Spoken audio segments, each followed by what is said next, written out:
While the most brutal visual realities of these 10 crimes must remain hidden from your screen, the true psychological horror is fully exposed in the arrogant smirks of the perpetrators. These are the deeply unsettling stories of cold narcissists who believed they had outsmarted reality itself, wearing a mask of absolute confidence right up until the exact moment the final verdict was read. If you enjoy investigations, you can subscribe to the channel, and I will try to release interesting investigations as often as possible.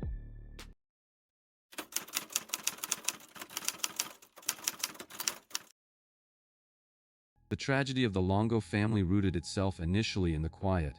unassuming suburbs of Michigan, where Mary Jane Longo devoted her entire existence to her husband, Christian, and their 3 young children. Mary Jane was universally described by friends and family as a deeply loving, faithful mother whose world revolved entirely around the well-being of 4-year-old Zachary, 3-year-old Sadie, and 2-year-old Madison. However, beneath the carefully curated facade of a devout and prosperous family, Christian Longo was actively burying them in an insurmountable mountain of financial ruin, forged checks, and stolen property. Driven by an insatiable narcissism and a desperate need to project an image of immense wealth, Christian repeatedly committed fraud to fund a lavish lifestyle that he could not legitimately afford. As the walls of his financial deceptions began to close in and law enforcement started asking uncomfortable questions, Christian abruptly uprooted his family, forcing them into a transient lifestyle. This flight from consequence ultimately led them to a rented condominium in Waldport, Oregon, a coastal town where Mary Jane found herself completely isolated from her relatives and friends. Mary Jane remained steadfast in her commitment to her marriage, unaware that her husband viewed his family not as loved ones, but as burdensome accessories to a failing image. Christian took a low-paying job to maintain a fragile illusion of normalcy, yet he continued to steal and manipulate behind the scenes, renting their apartment using a stolen credit card. The profound tragedy lies in the fact that Mary Jane spent her final weeks trying to create a comforting home for her children, trusting completely in the man who had systematically isolated her. The quiet days of early December 2001 in that Waldport condominium represented the final moments of peace for a family entirely oblivious to the fact that their protector was actively plotting their complete erasure. The illusion of the Longo family's continued existence was violently shattered on the freezing morning of December 19, 2001, when the body of 4-year-old Zachary was discovered floating in the murky waters of Lint Slough. The grim discovery by local residents immediately paralyzed the quiet coastal community, transforming the serene landscape into an active, sprawling crime scene as investigators descended upon the icy inlets. The horror compounded exponentially just 3 days later when search and rescue divers, systematically calming the frigid waters, located the body of 3-year-old Sadie, deliberately submerged near the same location. Local authorities rapidly deduced that they were not dealing with a tragic accident, but rather a methodical, calculated homicide aimed at eradicating young, vulnerable victims who had no means of defending themselves. As police referenced missing persons reports and followed the sparse trail of evidence left in the immediate vicinity, they subsequently zeroed in on the nearby condominium rented by the Longo family. Upon breaching the apartment, detectives were met with a chilling tableau of sudden, interrupted domesticity, where half-eaten food sat on the counters, and the family's personal belongings were largely undisturbed. The most alarming aspect of the search was the complete and absolute absence of Christian Longo, along with his wife Mary Jane and their youngest daughter, Madison, plunging the investigation into heightened urgency. Investigators quickly realized that Christian had not reported his children missing, had not sought help, and had instead vanished entirely, leaving behind a trail of abandoned vehicles and mounting financial fraud. This stark realization served as the definitive point of no return for the investigation, shifting the focus from a local tragedy to a massive, multi-agency manhunt for an annihilator. The discovery of the children in the water proved that his carefully constructed mask of a devout family man had completely slipped, confirming that the remaining family members were in grave danger. The most terrifying fears of the investigating detectives were confirmed a week later when the bodies of Mary Jane and 2-year-old Madison were discovered stuffed into large suitcases, discarded in the dark waters of Yaquina Bay. Forensic examinations revealed a harrowing timeline of violence, showing that Mary Jane and Madison had been strangled, while Zachary and Sadie had been dropped alive into the freezing waters to drown. As the horrific details emerged, the FBI officially intervened,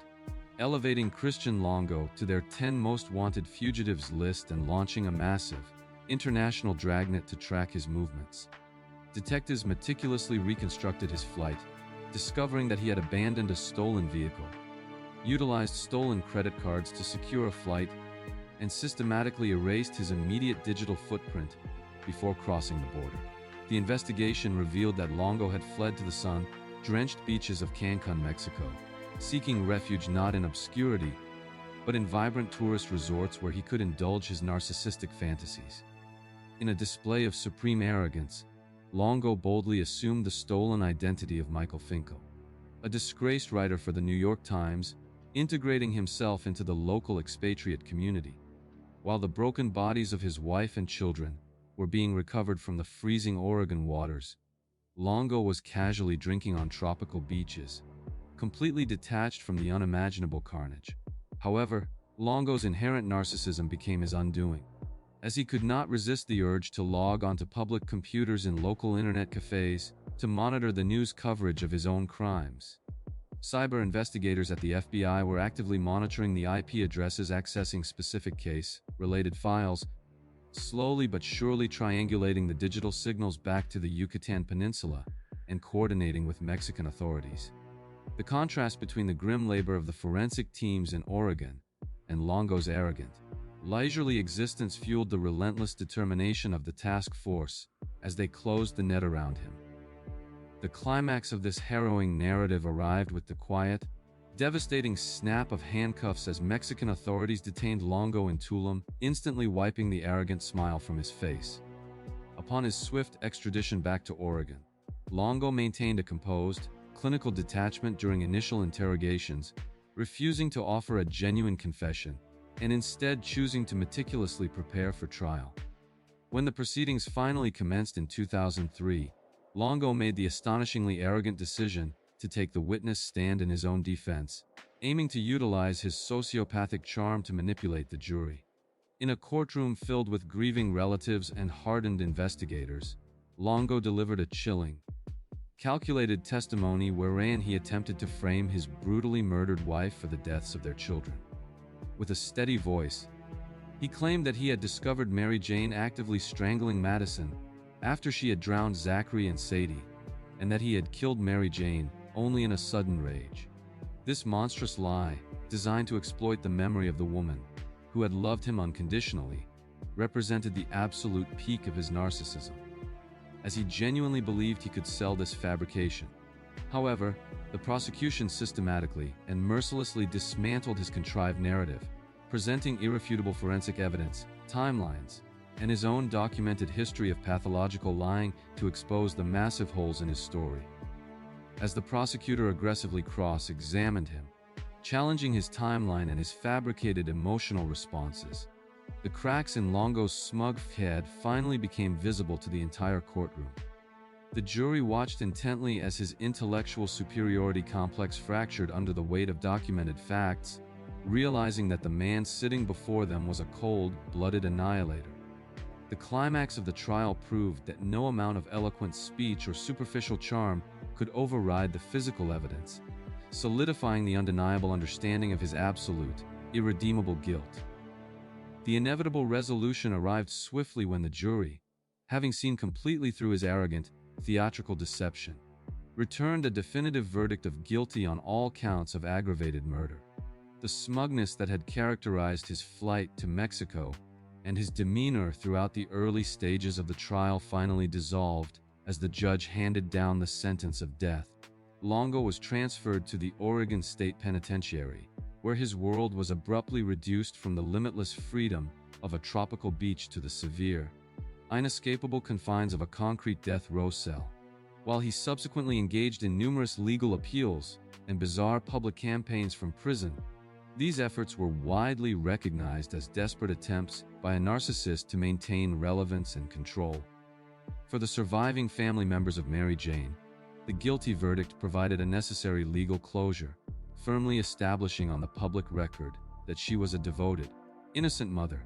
Despite Oregon's moratorium on the death penalty temporarily halting his execution, the factual outcome of the case remains absolute.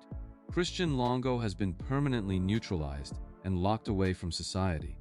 The investigation into the Longo family annihilation stands as a stark, documentary testament to the limits of psychopathic manipulation, proving that forensic truth will always outlast narcissistic deception. The cold reality of his confinement serves as a permanent, daily reminder of his ultimate failure, a stark contrast to the vibrant lives he so selfishly extinguished for his own convenience. His story sets a grim precedent for understanding the devastating consequences of unchecked domestic narcissism,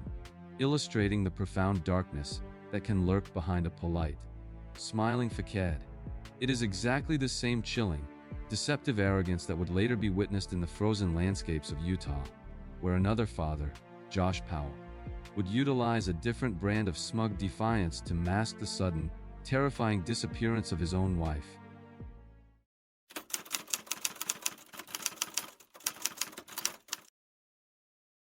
The narrative of Susan Powell begins in the quiet, family-oriented neighborhoods of West Valley City, Utah, where her daily existence was entirely defined by an unwavering dedication to her two young sons, Charlie and Braden. Susan was widely recognized by her friends, coworkers, and church community as an incredibly vibrant, hardworking woman who bore the primary financial and emotional burdens of her household with remarkable grace. Beneath the outward appearance of a standard suburban marriage, however, her relationship with her husband, Josh Powell, was characterized by extreme psychological manipulation, severe financial abuse, and an escalating pattern of suffocating control. Josh, who frequently refused to maintain steady employment, tightly monitored Susan's interactions, restricted her access to their bank accounts, and routinely belittled her religious beliefs in a concerted effort to isolate her from her support network. Despite the crushing weight of his emotional cruelty, Susan remained in the home primarily to protect her children, fearing that any attempt to leave would result in Josh securing custody and exposing the boys to his toxic worldview. As the tension in their marriage reached an unbearable breaking point throughout 2009, Susan became increasingly aware of the genuine physical danger she was in, prompting her to take clandestine, heartbreaking precautions. She meticulously documented his abusive behavior in a secret journal, drafted a handwritten will explicitly stating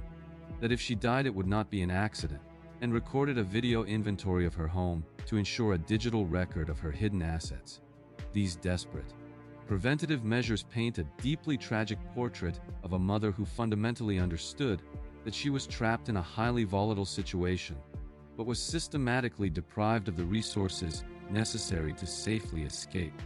Her life was a constant, exhausting tightrope walk between maintaining a peaceful environment for her toddlers and navigating the unpredictable,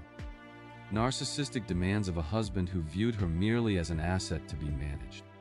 The bitter reality of Susan's daily life serves as a stark, necessary foundation for understanding the profound injustice of her ultimate fate, grounding the ensuing horror in the very real, domestic struggles of an innocent woman. The fragile, tense reality of the Powell household entirely collapsed on the morning of December 7, 2009, when neither Susan nor Josh reported to their respective jobs, prompting concerned family members to contact local law enforcement. When police officers arrived at their snow-covered residence in West Valley City, they discovered an empty, locked house with two box fans inexplicably blowing at the wet carpet, a purse containing Susan's identification, and her keys completely abandoned. The inciting incident fundamentally shifted from a routine welfare check to a high-stakes missing persons investigation hours later, when Josh finally returned home with his two young sons, offering an alibi so fundamentally absurd that it immediately drew intense suspicion. Josh calmly and confidently informed detectives that he had decided to take 4-year-old Charlie and 2-year-old Braden on a spontaneous camping trip to the remote, freezing desert of the Pony Express Trail. just past midnight. He asserted this narrative despite the fact that a severe, blinding blizzard was battering the region. Temperatures had plummeted well below freezing, and his young children were woefully underdressed for such an extreme, dangerous excursion. Furthermore, Josh claimed that Susan had stayed behind at the house because she was feeling fatigued, stating he simply left her sleeping and had no idea where she could have possibly gone upon his return. This utterly illogical narrative represented the definitive point of no return for the investigation, instantly transforming Josh from a concerned husband into the absolute epicenter of a potential homicide inquiry. The sheer audacity of his story, delivered with a flat, emotionless effect and devoid of any genuine panic over his missing wife, signaled to investigators that they were dealing with a deeply calculating individual attempting to manipulate reality.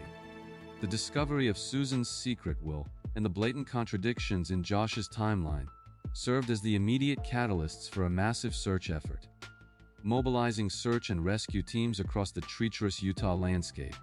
His unbelievable tale of midnight winter camping remains one of the most chilling, arrogant fabrications in modern investigative history, setting the stage for a protracted, agonizing battle between forensic truth and narcissistic deception.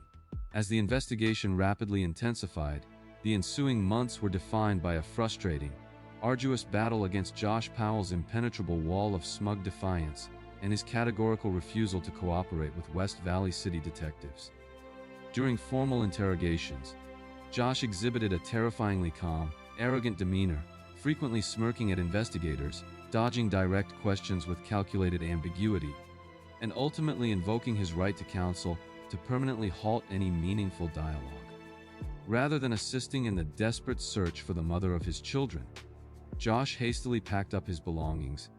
abandoned the Utah residence, and relocated to Washington State to live with his father, Stephen Powell. This move introduced an entirely new, deeply disturbing layer to the investigation, as detectives soon uncovered that Stephen harbored an intense, highly inappropriate, and thoroughly documented sexual obsession with his missing daughter-in-law.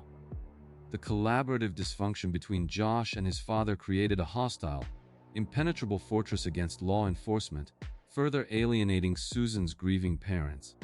Chuck and Judy Cox, who were desperately fighting for custody of their grandsons. While investigators painstakingly scoured the Utah desert, analyzing rental car mileage and tracking Josh's brother, Michael Powell, whose vehicle was suspiciously sold to a salvage yard, Josh paraded his sons in front of news cameras, portraying himself as a victim of a witch hunt. He arrogantly launched public smear campaigns against Susan, suggesting without a shred of evidence that she had absconded with another man, utilizing his freedom to inflict maximum psychological torment on her family. The tension escalated drastically when authorities executed a search warrant on Stephen Powell's home, uncovering a massive collection of illicit voyeuristic materials, which finally provided the legal leverage needed to arrest the patriarch and temporarily remove the boys from that toxic environment. This critical intervention initiated a highly volatile, emotionally devastating custody battle between the Cox family and Josh, forcing him to comply with court-ordered psychological evaluations and strict, supervised visitations to maintain any access to his children. The entire investigative process was a masterclass in psychological endurance for the detectives and the Cox family, who were constantly forced to navigate Josh's weaponized arrogance and his relentless, calculated attempts to thwart justice at every conceivable turn. The agonizing, years-long buildup of tension reached its absolute, catastrophic climax on the afternoon of February 5, 2012, during what was supposed to be a routine, court-mandated supervised visitation at a home Josh had recently rented in Graham, Washington. A contracted social worker transported Charlie and Braden to the residence, but the moment the two eager young boys ran ahead and crossed the threshold, Josh violently slammed the front door, engaging the deadbolt and physically locking the designated supervisor outside. As the panicked social worker frantically banged on the windows and immediately dialed 911 to report the terrifying escalation, Josh initiated a horrific, premeditated sequence of events that would permanently end the devastating saga. Inside the home, fueled by an ultimate, narcissistic desire to assert absolute control over his children and inflict the maximum possible pain on the Cox family. Josh attacked his 2 young sons with a hatchet. Following this unimaginable act of domestic violence, he systematically poured gallons of highly flammable gasoline throughout the interior of the rental property, ensuring that the environment was completely saturated and primed for total destruction. The chilling climax peaked just moments after the social worker's desperate emergency call connected, as a massive, catastrophic explosion completely obliterated the house, sending a towering plume of black smoke and debris high into the Washington sky. First responders who rushed to the heavily engulfed scene were completely powerless to intervene, forced to wait for the inferno to subside before discovering the tragic, undeniable reality that Josh had murdered his children and taken his own life. This shocking plot twist was not a momentary lapse of sanity, but rather the final, calculated maneuver of a completely cornered sociopath who realized that his legal avenues were vanishing and that he was on the verge of losing custody permanently. By executing this horrific murder-suicide, Josh ensured that he would never have to face a jury for Susan's disappearance, utilizing the ultimate act of cowardice to permanently silence the only individuals who were entirely under his dominion. The explosion stood as the devastating pinnacle of his arrogance, a final violent assertion that if he could not control the narrative and possess his children, absolutely no one else would be allowed to. The immediate aftermath of the Graham, Washington explosion left law enforcement, the judicial system, and the profoundly shattered Cox family grappling with a landscape of total, irreversible devastation and a severe lack of traditional legal closure. Because the primary suspect had intentionally incinerated himself along with the most critical potential witnesses, the active homicide investigation into the disappearance of Susan Powell was severely crippled, practically eliminating the possibility of a criminal trial. Further compounding the tragic finality of the case, Josh's brother Michael Powell, who had been a highly suspicious person of interest, deeply entangled in the logistical aftermath of Susan's vanishing, subsequently committed suicide in Minneapolis roughly a year later. With the deaths of Josh and Michael, alongside the federal imprisonment of Stephen Powell for his voyeurism crimes, West Valley City Police were eventually forced to formally classify the active investigation as closed, though Susan's body has never been recovered. The factual reality remains that Josh Powell successfully weaponized the legal system and his own parental rights to shield himself from accountability, leaving a permanent, unhealed scar on a family that only sought to protect 2 innocent boys. Despite the lack of a formal murder conviction regarding Susan, the exhaustive, heavily documented investigative files serve as a definitive, damning indictment of his character, proving beyond any reasonable doubt that he was the sole architect of his family's annihilation. The meticulous digital forensics, the intercepted communications, and the timeline of his financial maneuvers stand as permanent, irrefutable evidence of his guilt. Fundamentally rejecting the false victimhood he so arrogantly portrayed to the media. The horrific conclusion of the Powell case provides a stark, terrifying documentary look at how domestic abusers can utilize extreme, fatal measures to maintain an illusion of ultimate supremacy when their meticulously constructed lies finally begin to collapse. This specific brand of cold, calculated dominance, where a spouse is viewed entirely as a disposable object rather than a human being, frequently manifests in isolated environments, where the perpetrator feels completely untouchable. Such was precisely the chilling reality deep within the remote, treacherous terrains of Rocky Mountain National Park, where another highly arrogant husband, Harold Henthorne, would attempt to mask a brutal murder beneath the thin, convenient veil of a tragic wilderness accident.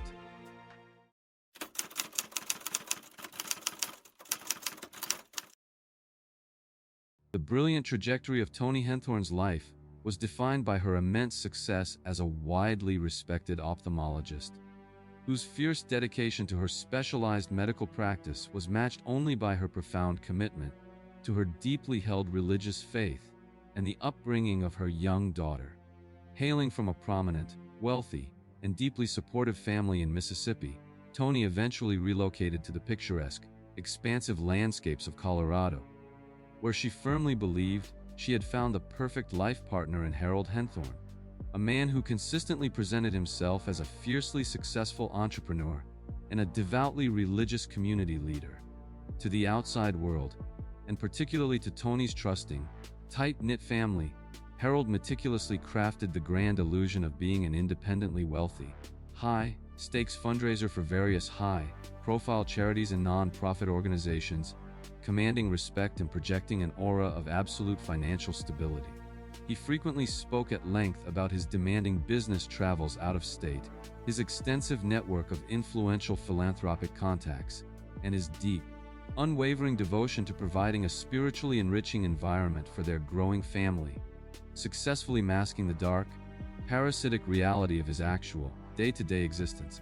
In truth, Harold had not maintained any legitimate form of employment or earned a verifiable income in over a decade, functioning entirely as a highly calculated financial leech who secretly, systematically drained his wife's substantial professional earnings to fund his own private, undisclosed activities and maintain his facade. Despite her brilliant medical mind and professional astuteness in the clinic, Tony remained tragically, entirely unaware of the massive, complex web of financial deceit her husband had spun around her, trusting his smooth explanations for his frequent absences and his aggressively tight control over the family's investment portfolios. As their 12th wedding anniversary approached in September 2012, Harold planned what he described as a highly romantic, surprise getaway to the rugged wilderness of Rocky Mountain National Park,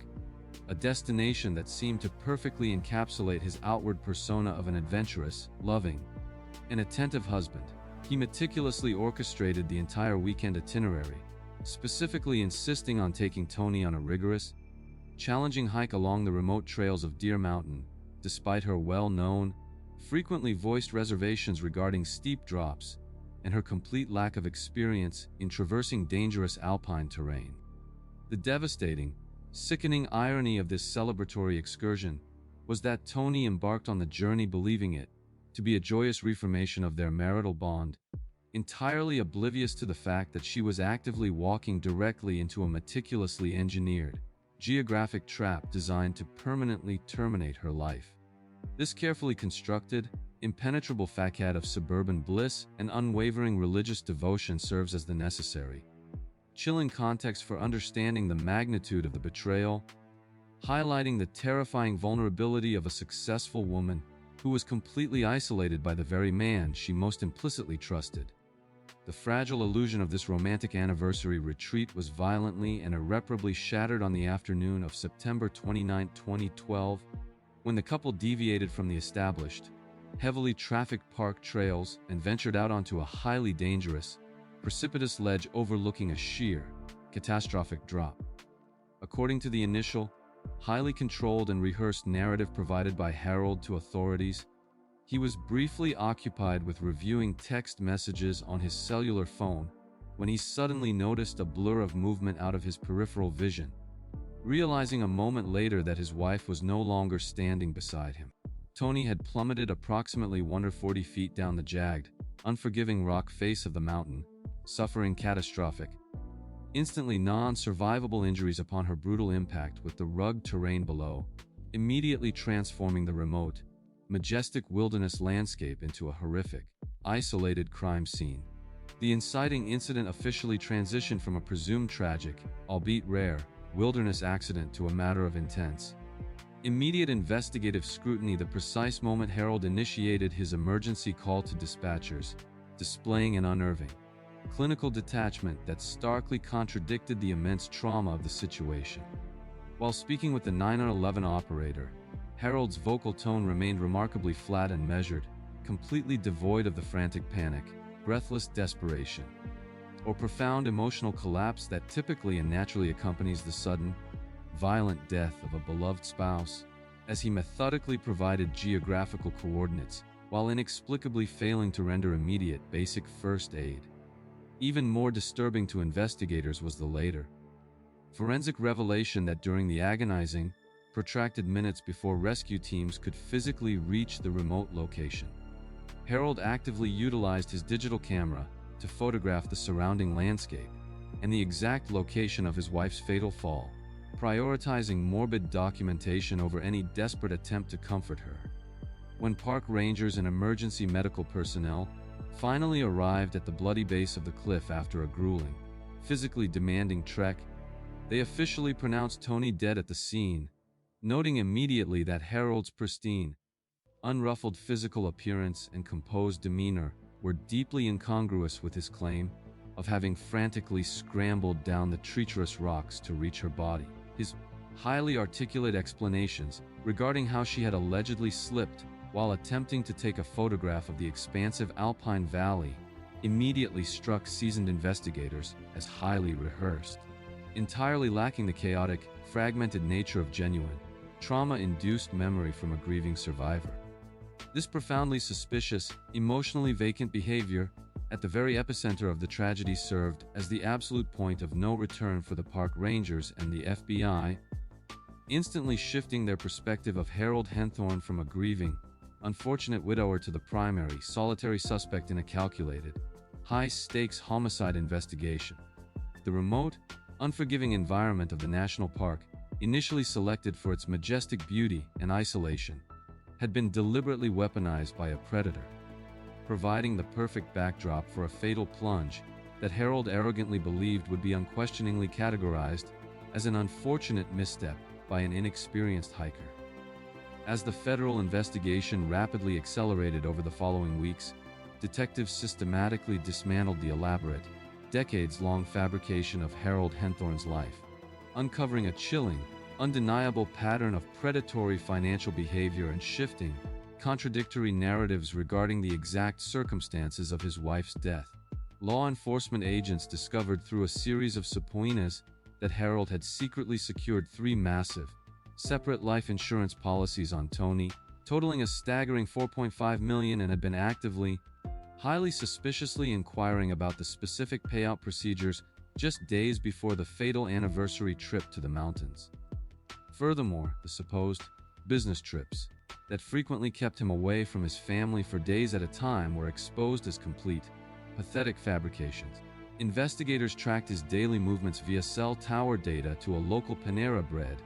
where he would simply sit for hours using their free internet connection to manage his deceptive financial schemes and maintain the grand illusion of employment. The investigation reached a critical,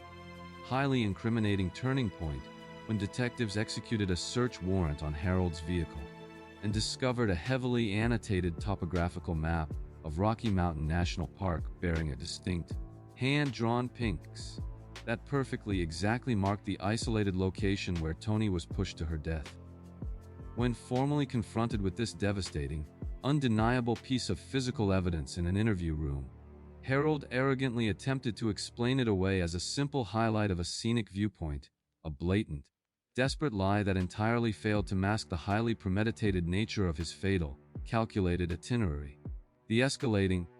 intense scrutiny into Harold's background inevitably led federal investigators to completely reopen the deeply suspicious, previously closed case of his first wife, Lynn Henthorne, who had died in a bizarre, isolated accident in 1995 when a vehicle inexplicably fell off a jack and crushed her on a remote mountain road at night. Detectives noted the terrifyingly exact, nearly identical parallels between the 2 fatal incidents in both cases. Harold was the sole, completely uncorroborated witness to a violent, accidental death in a secluded location. His narratives to first responders were highly inconsistent, and he immediately benefited from massive multi-million-dollar life insurance payouts. Friends and family members of both deceased women began to actively collaborate with law enforcement, painting a composite, terrifying portrait of an intensely controlling, narcissistic sociopath who isolated his affluent wives, systematically took control of their financial assets, and then violently disposed of them once their monetary utility had been fully maximized. The staggering accumulation of circumstantial evidence, forensic topographical mapping, and the blatant exposure of his absolute financial destitution cornered Harold, utterly destroying his carefully cultivated, public persona of a devout, grieving family man and revealing the cold, calculating predator beneath.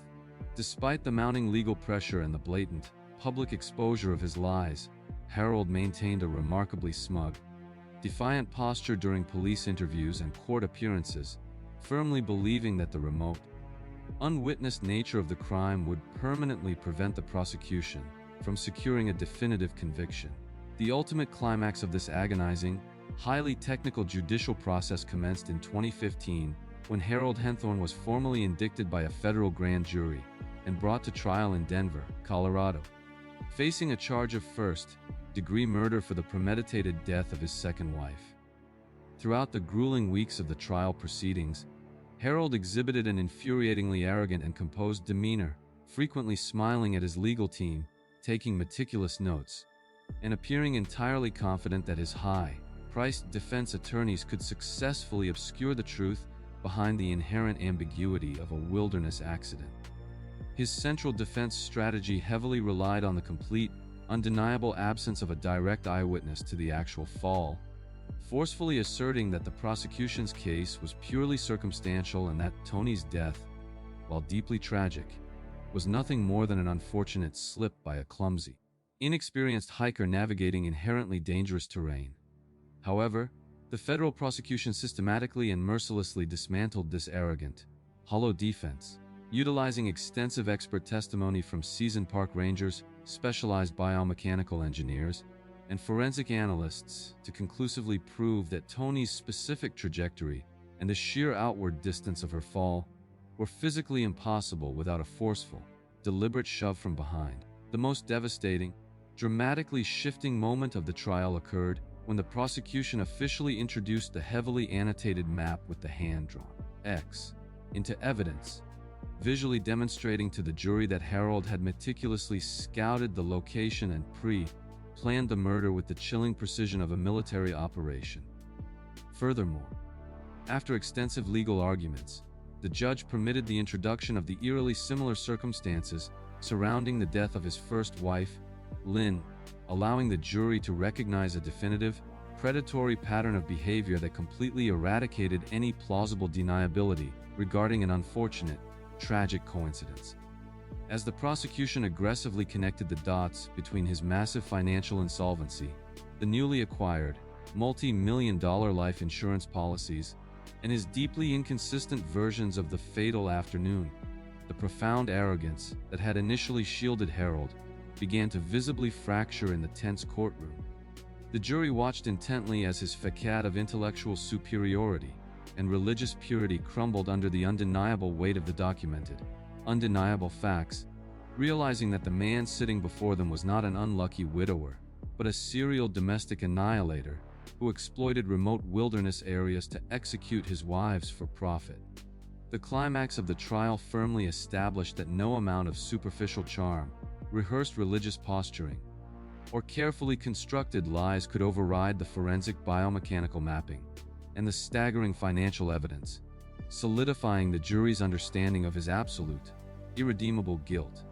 The inevitable, legally binding resolution arrived when the federal jury, having comprehensively seen through his arrogant, theatrical deception and the staggering improbability of his defense, deliberated for only a short period before returning a definitive verdict of guilty of first-degree murder. The smug, infuriating confidence that had characterized his demeanor since the moment of his arrest finally completely dissolved as the federal judge handed down the mandatory sentence of life in prison without the slightest possibility of parole, permanently removing him from the society he had so ruthlessly exploited. Harold Henthorn was subsequently transferred to a high-security federal penitentiary, where his world was abruptly, permanently reduced from the expansive, open landscapes of the Colorado mountains to the severe, inescapable confines of a sterile, concrete cell. For the surviving, deeply traumatized family members of Tony Henthorn, particularly her young daughter who was finally, safely placed into the loving custody of her maternal relatives, the guilty verdict provided a necessary, binding legal closure, firmly establishing on the public record that she was a victim of calculated homicide, rather than a tragic accident. The exhaustive, multi-agency investigation into the Henthorn murders stands as a stark, documentary testament to the absolute necessity of rigorously scrutinizing overly convenient accidents. proving that meticulous forensic analysis can successfully uncover the darkest truths hidden within the most isolated environments. The cold, unyielding reality of his permanent confinement serves as a daily, inescapable reminder of his ultimate failure, completely neutralizing a predator who falsely believed his intellect could effortlessly outmaneuver the dedicated scrutiny of federal law enforcement. His documented story sets a grim, necessary precedent for understanding the devastating consequences of extreme financial parasitism, masked by religious piety, illustrating the profound danger that can lurk behind the most respectable, smiling facade. It is exactly this same chilling, deceptive arrogance, masked by an outward appearance of academic normalcy and intellectual superiority, that would later be witnessed in the college town of Macon, Georgia, where a seemingly harmless law student named Stephen McDaniel utilized a chilling brand of smug defiance to hide a terrifying, deadly obsession.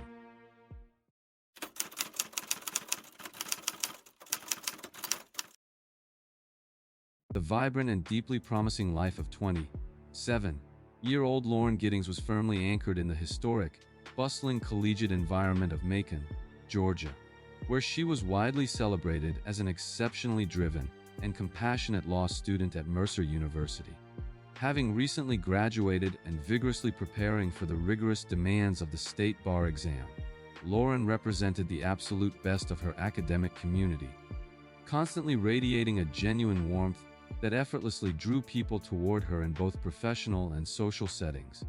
Originally hailing from the tight, knit community of Clarksville, Maryland, she had successfully cultivated a massive, fiercely loyal network of friends, classmates, and professors who universally admired her unwavering dedication to public service and her bright,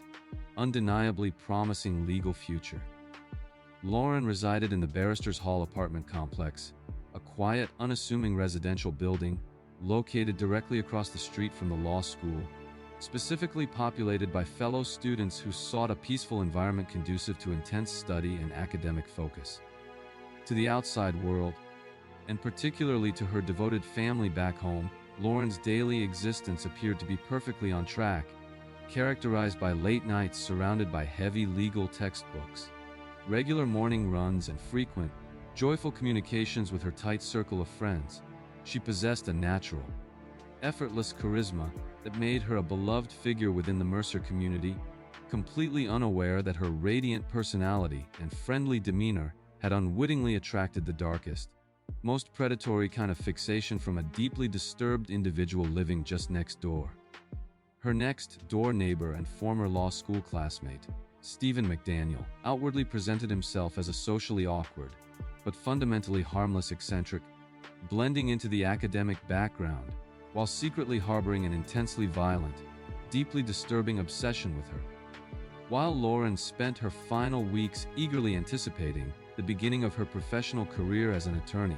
McDaniel was actively utilizing his proximity to study her daily routines, completely hidden behind the veneer of a quiet, studious neighbor in a shared academic housing complex. This stark, horrifying juxtaposition between Lauren's bright, forward-looking optimism and the unseen, lurking malevolence residing just inches beyond her apartment walls, serves as the deeply tragic foundation for the nightmare that was about to unfold. Sweltering summer days of late June 2011, in that Macon apartment complex, represented the absolute final moments of safety for a young woman who was entirely oblivious to the meticulously calculated, terrifying threat gathering strength right outside her bedroom door. The reassuring predictability of Lauren Giddings' meticulously organized life was abruptly and terrifyingly shattered on the morning of June 26, 2011, when she completely ceased all forms of communication, failing to respond to a barrage of text messages, phone calls, and emails from her increasingly anxious friends and family. This sudden, absolute silence was profoundly uncharacteristic for the highly social and communicative law student, instantly triggering a massive, frantic mobilization among her closest peers, who quickly converged on the Barristers Hall apartment complex to conduct their own desperate welfare check. Upon arriving at her residence, her friends discovered a deeply unsettling scene.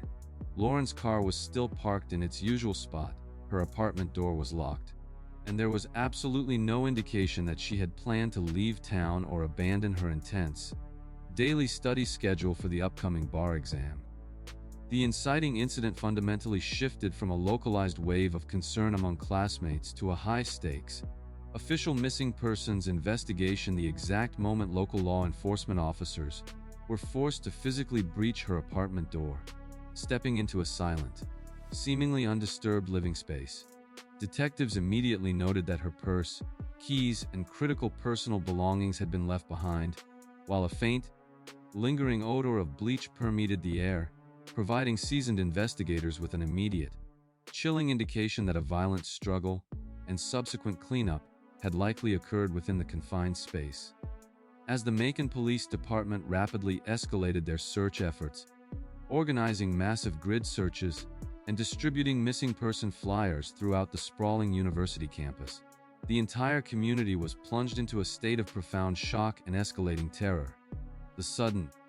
inexplicable void left by Lauren's disappearance created a palpable atmosphere of dread across the city, as investigators urgently combed through her phone records, bank statements, and social media activity, desperate to find any digital footprint that could explain her sudden vanishing. This terrifying realization that a prominent, highly capable young woman could be snatched from the presumed safety of her own apartment, without a single witness served as the definitive point of no return for the investigation, transforming a quiet academic enclave into a sprawling, active crime scene. The complete absence of forced entry and the highly localized nature of the suspected crime scene immediately forced detectives to turn their intense scrutiny toward the immediate residents of the apartment complex, operating under the grim assumption that the perpetrator was likely someone she knew. The devastating discovery of these quiet, sinister anomalies within her living space proved that her disappearance was not a voluntary departure, initiating a relentless, highly publicized hunt for a predator who mistakenly believed he had executed an invisible, flawless crime. As the intense, heavily scrutinized investigation gained momentum, the local media descended upon the Barristers Hall apartment complex, inadvertently capturing one of the most chilling, bizarre pieces of footage in modern criminal history when a local reporter interviewed Stephen McDaniel on live television. Standing under the blazing Georgia sun, McDaniel delivered a highly disturbing, seemingly improvised performance, portraying himself as a concerned neighbor while exhibiting a terrifyingly flat, catatonic effect, his eyes darting erratically as he casually discussed his supposed friendship with the missing woman. This intensely awkward television appearance immediately triggered massive alarm bells for the lead detectives, who swiftly brought McDaniel in for a formal police interrogation. It's an event that would ultimately span an agonizingly long period and reveal the true, terrifying depths of his psychopathy. Inside the sterile confines of the interrogation room, McDaniel exhibited a posture that defied basic human biology, sitting perfectly rigid, virtually unblinking, and entirely motionless for hours at a time, a physical manifestation of his immense, arrogant belief that he could mentally outlast trained homicide investigators. Rather than displaying the genuine panic or urgent concern typical of an innocent person caught in a murder investigation, McDaniel maintained a smug, impenetrable silence, occasionally offering monosyllabic answers while silently attempting to analyze the detective's strategies and maintain absolute control over the narrative. While he engaged in this exhausting, psychological staring contest with law enforcement, forensic cyber, investigators were executing search warrants on his personal computers, meticulously unearthing a sprawling, horrific digital trail that completely dismantled his facade of a harmless, quirky law student. Detectives discovered that McDaniel had spent months actively researching how to commit the perfect murder, compiling extensive, highly specific data on blood coagulation, the physical mechanics of dismemberment, and the precise methods required to completely dissolve human tissue using harsh chemical agents. Furthermore, the forensic analysis revealed an extensive, deeply sick obsession with Lauren herself, showcasing thousands of downloaded images, heavily monitored schedules, and detailed, chilling notes regarding her daily movements, proving beyond any doubt that he had been stalking her with predatory precision. The investigation was transformed into a desperate race against time, as the Macon police methodically connected his disturbing internet history with his arrogant, uncooperative demeanor, realizing they were dealing with a highly educated, deeply narcissistic sociopath who had weaponized his legal education to attempt a flawless execution. Every single tuft of carpet fiber, every bizarre internet search, and every agonizingly silent hour in the interrogation room systematically built an insurmountable mountain of circumstantial evidence, slowly but surely tightening the noose around a killer who arrogantly believed his intellect made him completely untouchable. The absolute, shattering climax of this harrowing narrative did not occur within the confines of a courtroom or during a violent police raid, but rather during that exact, highly publicized local news interview, captured permanently on camera for the world to witness in real time. As McDaniel stood before the reporter, confidently reciting his rehearsed narrative of concern, the journalist casually mentioned a late, breaking update from the police scanner, stating that investigators had just discovered a dismembered human torso wrapped in plastic within the apartment complex's garbage receptacles. In a fraction of a second, the carefully constructed, smug facade of the calculating killer completely dissolved. McDaniel's eyes widened in genuine, unadulterated terror, his knees visibly buckled, and he let out a breathless, high-pitched gasp of body, instantly realizing that his meticulously planned disposal method had fundamentally failed. This raw, televised moment of pure, catastrophic realization marked the precise instant his arrogant delusion of intellectual superiority shattered, providing detectives with the ultimate, visceral confirmation of his guilt long before the DNA results were even finalized. Following the horrific discovery of Lauren's remains,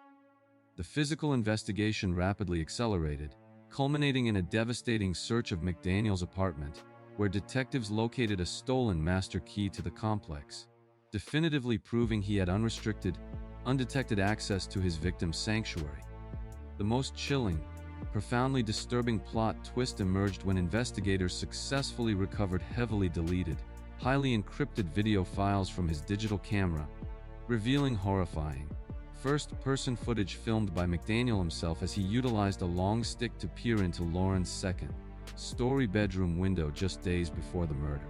This recovered footage served as the ultimate, undeniable proof of his deeply ingrained predatory nature, completely eradicating any potential legal defense of a sudden crime of passion or accidental confrontation, and exposing a highly calculated, terrifying campaign of psychological and physical terror. Confronted with the overwhelming, irrefutable reality of the recovered body parts, the master key, the extensive digital forensics, and his own self-incriminating voyeuristic recordings, McDaniel's silent, rigid defiance in the interrogation room finally collapsed into absolute, inescapable defeat. The climax of the investigation unequivocally proved that his legal education and his arrogant assumptions of superiority were entirely useless against the relentless, methodical application of modern forensic science and the tragic, undeniable physical evidence he had so carelessly left behind. His televised moment of panic stands as one of the most raw, unfiltered displays of a narcissistic killer realizing the absolute totality of his failure, forever sealing his fate as a monster who was ultimately outsmarted by the very systems he believed he had mastered. The inevitable, legally binding resolution to this horrific ordeal arrived when Stephen McDaniel, completely cornered by the staggering mountain of irrefutable forensic evidence and facing the very real threat of the death penalty, officially surrendered his arrogant fight and entered a formal plea of guilty to the charge of first-degree murder. In a crowded, emotionally charged Georgia courtroom, the smugness that had initially characterized his demeanor was entirely absent as he was forced to publicly detail the horrific, methodical nature of his crime, trading his silence for a guaranteed life sentence in order to save his own life. The presiding judge, recognizing the profound, unyielding danger McDaniel posed to society, handed down a sentence of life in prison, permanently stripping away his freedom. His legal aspirations, and his desperate, narcissistic desire to be recognized as a criminal mastermind. He was subsequently transferred to the Georgia Department of Corrections, where his daily existence was abruptly, permanently reduced to the severe, highly regulated confines of a maximum security prison, a stark and permanent contrast to the vibrant collegiate life he had violently disrupted. For the deeply traumatized, grieving family and friends of Lauren Giddings, the guilty plea provided a necessary, legally binding closure, sparing them the agonizing ordeal of a protracted, graphic trial while firmly establishing on the public record the absolute, undeniable truth of what had occurred. The massive multi-agency investigation into her murder stands as a stark, documentary testament to the profound effectiveness of digital forensics and the absolute necessity of rigorous, unyielding police work when confronting highly educated, deeply deceptive predators. The cold, unyielding reality of his permanent confinement serves as a daily, inescapable reminder of his ultimate failure, completely neutralizing a sociopath who falsely believed his academic intellect could effortlessly outmaneuver the dedicated scrutiny of homicide detectives. His deeply disturbing story sets a grim, necessary precedent for understanding the devastating consequences of unchecked, voyeuristic obsession masked by a quiet, unassuming exterior, illustrating the profound danger that can lurk behind the most mundane, neighborly facade. It is exactly this same chilling, deeply delusional arrogance, fueled by an obsessive, cinematic fantasy of becoming a notorious serial killer, that would later be witnessed in the cold, suburban garages of Edmonton, Alberta, where an aspiring filmmaker named Mark Twitchell attempted to turn his horrific, murderous screenplay into a bloody, undeniable reality.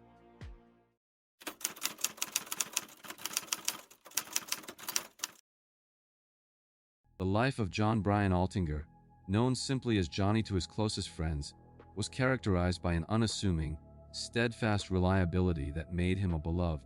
foundational figure in the bustling industrial city of Edmonton, Alberta. A 38-year-old oilfield equipment manufacturer, Johnny spent his days immersed in the grueling, physically demanding labor that drove the local economy, earning a stellar reputation as a hardworking,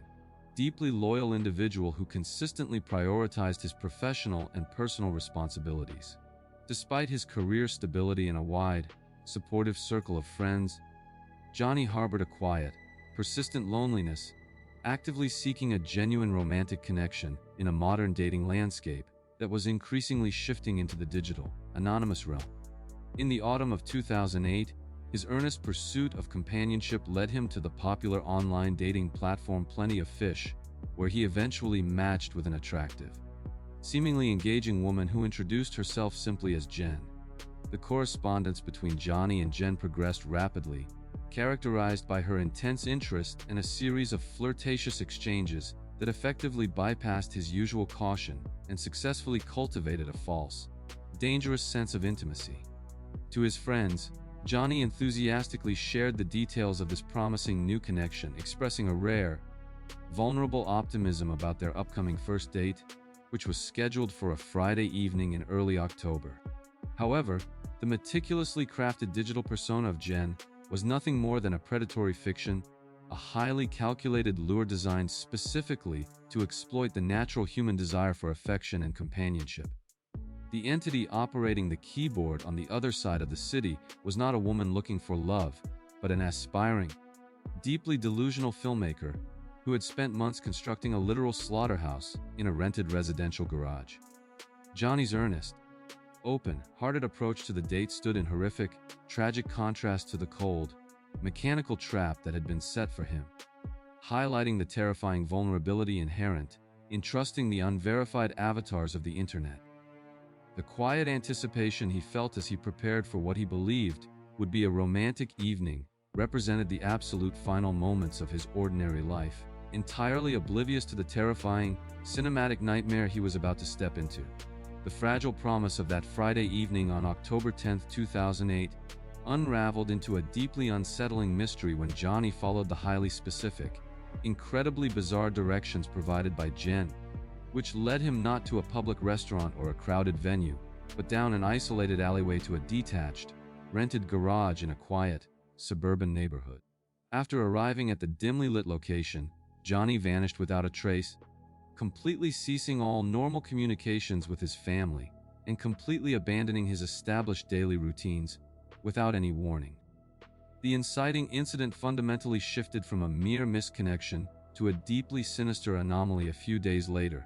when a series of highly uncharacteristic, structurally bizarre emails were dispatched from Johnny's account to his closest friends and his employer. These digital messages confidently claimed that he had experienced a whirlwind, incredibly lucrative weekend with Jen, who was allegedly immensely wealthy, and that the two of them had spontaneously decided to move to Costa Rica for an extended tropical vacation. This wildly improbable narrative immediately triggered massive, undeniable alarm bells among Johnny's inner circle, as they knew with absolute certainty that the grounded, responsible oilfield worker would never abruptly abandon his career, his financial obligations, or his beloved pet cat without any prior preparation. Driven by a deep, terrifying intuition that something had gone catastrophically wrong, his friends took immediate, proactive measures, forcing their way into his locked condominium to conduct an emergency welfare check. Upon breaching the apartment, their worst fears were instantly validated. The residence was perfectly undisturbed, his cat was waiting to be fed, and his physical passport, the absolute prerequisite for any international travel to Costa Rica, was sitting untouched in its usual place. This devastating discovery definitively proved that the emails were a complete, calculated fabrication authored by an unknown imposter, instantly transforming their localized concern into a high-stakes, official missing persons investigation. The blatant, arrogant sloppiness of the Costa Rica lie served as the definitive point of no return, forcing Edmonton law enforcement to aggressively backtrack Johnny's final digital footprints and zero in on the precise geographical coordinates of his supposed date. The realization that an active, intelligent predator had hijacked Johnny's digital identity to buy time for a clean getaway initiated a relentless, highly technical hunt that would soon uncover a crime scene of unimaginable horror. As the Edmonton Police Service launched a comprehensive, grid-based investigation, they systematically traced the digital communications between Johnny and the fictitious Jen, ultimately leading detectives directly to the doorstep of 29-year-old Mark Twitchell, a local amateur filmmaker with grand, deeply delusional aspirations of Hollywood notoriety. Twitchell had recently rented the specific suburban garage where Johnny was last known to be, utilizing the space to shoot a low-budget, highly disturbing short film titled House of Cards, which centered entirely on a masked serial killer who lured unfaithful husbands via an online dating site before torturing and murdering them. When initially approached by law enforcement, Twitchell exhibited a terrifyingly cooperative, overly articulate, and distinctly smug demeanor, confidently explaining that the garage was merely a messy film set and casually offering his complete assistance to the missing persons inquiry. However, a meticulous forensic sweep of the rented garage completely dismantled his arrogant facade, as crime scene investigators discovered a massive, visually overwhelming amount of human blood that had been hastily, incompletely cleaned from the concrete floor and the surrounding walls. The investigation rapidly intensified into a sprawling, deeply disturbing dive into Twitchell's personal life, unearthing his intense, pathological obsession with the television series Dexter, a show about a vigilant serial killer that Twitchell had seemingly adopted as a literal blueprint for his own existence. Detectives uncovered a chilling, highly incriminating trail of recent, specialized purchases, including a heavy meat cleaver, a large industrial drum, potent chemical cleaning agents, and a specialized game processing kit, directly mirroring the logistical requirements of a premeditated, surgical dismemberment. The tension surrounding the case skyrocketed when investigators located Twitchell's vehicle and discovered a large, unmistakable stain of Johnny Altinger's blood in the trunk, decisively connecting the aspiring director to the physical violence that had occurred within his makeshift studio. As the staggering mountain of physical and forensic evidence rapidly accumulated, it became increasingly obvious that Twitchell had weaponized his identity as a filmmaker, utilizing his movie production as a highly elaborate, thinly veiled cover to construct a fully functional kill room in the middle of a quiet suburb. His smug, initial cooperation with the police was revealed to be a classic narcissistic maneuver, fueled by his deeply ingrained belief that he had successfully orchestrated a flawless, cinematic crime that would completely outsmart the seasoned homicide detectives. The absolute, horrifying culmination of this investigation occurred not during the physical arrest of Mark Twitchell, but during the meticulous, highly technical forensic extraction of data from his seized personal laptop, which revealed an unprecedented, damning piece of digital evidence that permanently sealed his fate. Cyber investigators successfully recovered a heavily deleted, multi-page document titled SK Confessions, which upon initial review, read like the dark, first-person narrative of an aspiring serial killer, but was quickly recognized by detectives as a literal, fact-for-fact diary detailing the exact chronological sequence of Twitchell's crimes. This staggering, utterly sociopathic document meticulously described his preparations, his obsession with the kill room, a terrifyingly close call with an initial victim named Gilles Tetrault, who miraculously managed to fight him off and escape, and the ultimate, brutal murder and dismemberment of Johnny Altinger. When the trial officially commenced in 2011, Twitchell, driven by a profound, unyielding arrogance and a desperate need to control his narrative, made the astonishing decision to take the witness stand in his own defense, creating a deeply surreal and chilling atmosphere in the courtroom. With a composed, almost theatrical delivery, he freely admitted to luring Altinger and subsequently dismembering his body, but he arrogantly attempted to convince the jury that the initial confrontation was merely an elaborate, immersive art project that had tragically escalated into a fatal act of self-defense. He claimed that Johnny had become enraged upon discovering the dating profile was a hoax, forcing Twitchell to strike him in a desperate battle for survival, an explanation that completely ignored the deeply premeditated nature of the SK Confessions document and the specialized tools he had purchased weeks in advance. The prosecution systematically and mercilessly eviscerated this delusion on cross-examination, forcing Twitchell to read his own deleted diary entries aloud to the jury, exposing his hollow defense as the desperate, pathetic fabrication of a cornered psychopath who still believed he was the smartest person in the room. The jury watched with palpable disgust as his intellectual superiority complex shattered under the undeniable, documented reality of his own written words, realizing that they were not looking at a misunderstood artist, but a cold-blooded, highly calculated predator who murdered an innocent man simply to satisfy a cinematic fantasy. The climax of the trial firmly established that his attempt to blur the lines between fiction and reality was entirely useless against the relentless application of forensic science, solidifying the undeniable understanding of his absolute, irredeemable guilt. The inevitable, legally binding resolution to this terrifying convergence of media obsession and real-world violence arrived swiftly when the jury, having completely rejected his arrogant, fabricated tale of self-defense, returned a definitive verdict of guilty of first-degree murder. The smug, composed facade that Twitchell had maintained throughout his highly publicized arrest and the subsequent trial permanently dissolved as the judge handed down the mandatory sentence of life in prison, without the possibility of parole for a minimum of 25 years. He was immediately stripped of his civilian clothing and transferred to a maximum security federal penitentiary, where his grandiose delusions of becoming an infamous, mastermind serial killer were abruptly crushed by the severe, highly regulated, and profoundly mundane reality of permanent institutional confinement. For the deeply traumatized friends and family of Johnny Altinger, the guilty verdict provided a necessary, legally binding closure,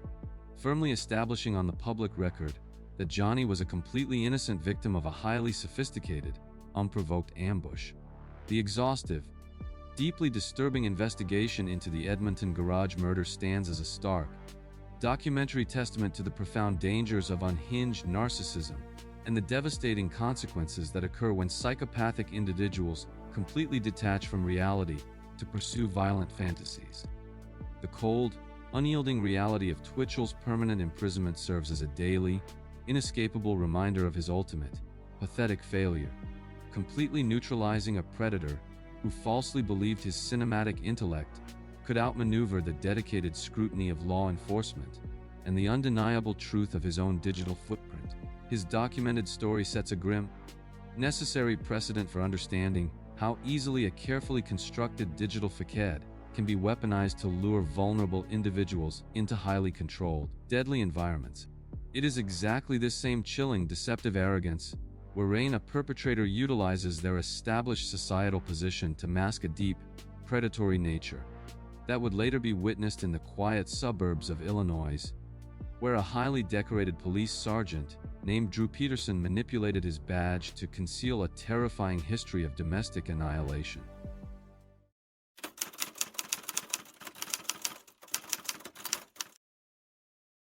The life of Drew Peterson in Bolingbrook, Illinois, represented a terrifying intersection of unchecked municipal authority and deep, systemic domestic abuse. As a highly decorated police sergeant, with nearly 3 decades of experience on the local force, Peterson commanded immense respect and fear within his community, utilizing his badge as a virtually impenetrable shield against any allegations of misconduct. To the outside world, he projected the image of a tough,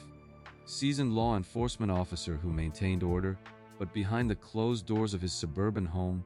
he was a domineering, profoundly manipulative predator who systematically dismantled the lives of the women he married.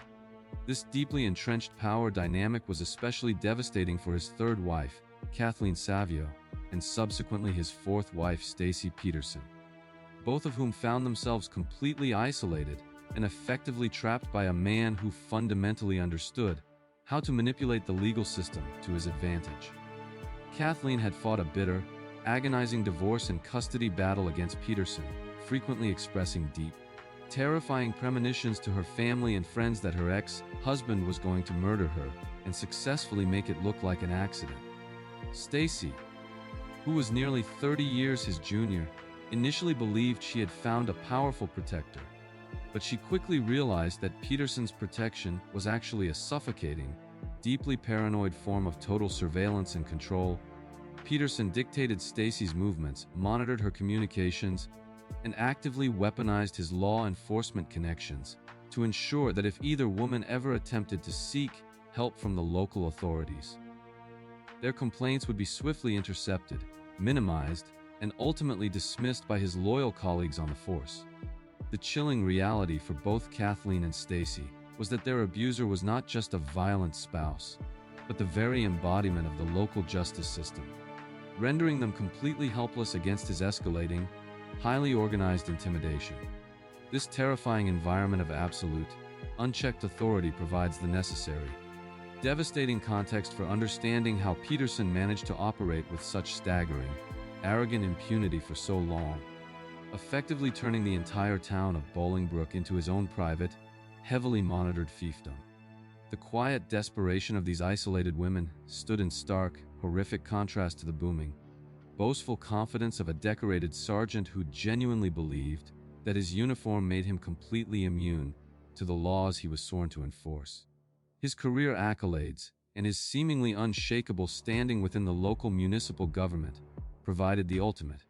impenetrable camouflage for a man who viewed his spouses merely as property to be controlled and eventually discarded. The fragile, terrifying reality of Peterson's domestic empire fractured irrevocably on the morning of October 28, 2007, when 23-year-old Stacy Peterson vanished without a trace, abandoning her 2 young children, her beloved family, and her entire life. When concerned relatives and friends frantically contacted the Bolingbrook Police Department to report her missing, they were immediately met with the infuriating, dismissive narrative confidently peddled by Drew Peterson himself, who utilized his insider status to actively stonewall the initial inquiry. Peterson arrogantly informed his former colleagues and the frantic family members that Stacy had abruptly decided to abandon her children and run off with a mysterious other man, allegedly taking thousands of dollars in cash to start a new life on a tropical beach. This incredibly convenient, deeply uncharacteristic explanation immediately triggered massive, undeniable alarm bells among Stacy's sister and friends, who knew with absolute certainty that the fiercely devoted young mother would never, under any circumstances, voluntarily leave her young children behind in the sole custody of a man she deeply feared. Furthermore, Stacy had recently confided in a local clergyman, expressing a profound, paralyzing fear of her husband, and explicitly stating her desperate intention to secure a secret divorce. A dangerous move that fundamentally threatened Peterson's absolute control over his household. The inciting incident instantly shifted from a routine missing persons report to a highly complex, nationally scrutinized criminal investigation the exact moment the Illinois State Police intervened, officially taking jurisdiction away from the inherently conflicted Bolingbrook police force. Investigators quickly realized that Peterson's casual, almost jovial dismissal of his young wife's disappearance was completely devoid of the genuine panic or urgent desperation expected of a newly abandoned spouse, signaling instead the calculated, highly rehearsed deception of a seasoned interrogator attempting to control the narrative. The sheer, breathtaking audacity of a veteran homicide detective attempting to explain away a vanished wife with a cliché, unsubstantiated story of a tropical runaway served as the definitive point of no return for the state authorities. This arrogant assumption that his badge would force investigators to simply accept his fabricated narrative at face value ignited a relentless, multi-agency push to uncover the dark, hidden truths buried deep within the Peterson household. It permanently destroyed the sergeant's carefully maintained illusion of untouchability, officially launching a massive search effort that would captivate the entire nation and slowly peel back the layers of his horrific domestic history. As the massive, high-profile investigation into Stacy's disappearance rapidly accelerated, the entire situation morphed into an unprecedented, surreal media circus, driven largely by Drew Peterson's astonishing, deeply narcissistic decision to heavily engage with the national press. Rather than retreating into silence or cooperating with the state police, Peterson embarked on a highly publicized, arrogant media tour, appearing on prominent television programs like Larry King Live and The Today Show, where he casually joked about his multiple marriages, smirked at the cameras, and openly taunted the investigators actively trying to build a case against him. This staggering display of smug defiance, characterized by his infuriatingly relaxed posture and his flippant, disrespectful remarks about his missing wife, profoundly alienated the public, but perfectly highlighted the terrifying, unyielding arrogance of a man who believed he had successfully committed the perfect crime. However, this intense, unrelenting national spotlight inadvertently backfired on the arrogant former sergeant, as the intense media scrutiny inevitably prompted law enforcement to aggressively reopen the deeply suspicious, previously closed investigation into the 2004 death of his third wife, Kathleen Savio. Kathleen had been found dead in a dry, perfectly clean bathtub shortly before her highly contentious divorce settlement with Peterson was finalized, a profoundly convenient tragedy that the local authorities, Peterson's former colleagues, had hastily and questionably ruled an accidental drowning. Armed with new, highly suspicious context, state investigators secured a court order to physically exhume Kathleen's remains, leading to a rigorous, independent forensic autopsy that completely overturned the original, deeply flawed findings. The independent medical examiners conclusively determined that Kathleen had suffered multiple, violent blunt force trauma injuries and had fought for her life, officially reclassifying her convenient accidental death as a brutal, calculated homicide. As detectives meticulously rebuilt the Savio murder case, they discovered a chilling trail of intimidation, realizing that Peterson had utilized his extensive police training to sanitize the crime scene, manipulate the initial responding officers, and successfully silence any dissenting voices within the local department. The tension escalated to an absolute fever pitch as the walls of his decades-long deception rapidly closed in around him, transforming the untouchable, media-hungry police sergeant from a smug, untouchable television personality into the primary, deeply cornered suspect in a complex, multi-victim homicide investigation. Every new forensic discovery and every subsequent witness interview systematically dismantled his carefully constructed alibis, proving that his arrogant reliance on professional courtesy and small-town corruption could not withstand the rigorous application of independent, state-level scrutiny. The absolute, shattering climax of this decades-long reign of domestic terror commenced on May 7, 2009,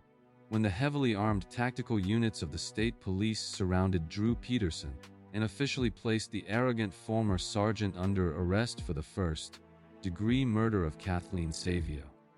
Throughout the agonizing, highly technical pre-trial maneuvers and the eventual trial itself, Peterson stubbornly maintained his infuriatingly composed, smug demeanor, frequently smiling at the courtroom cameras and projecting an absolute, narcissistic certainty that the prosecution would fail to secure a conviction based on circumstantial evidence.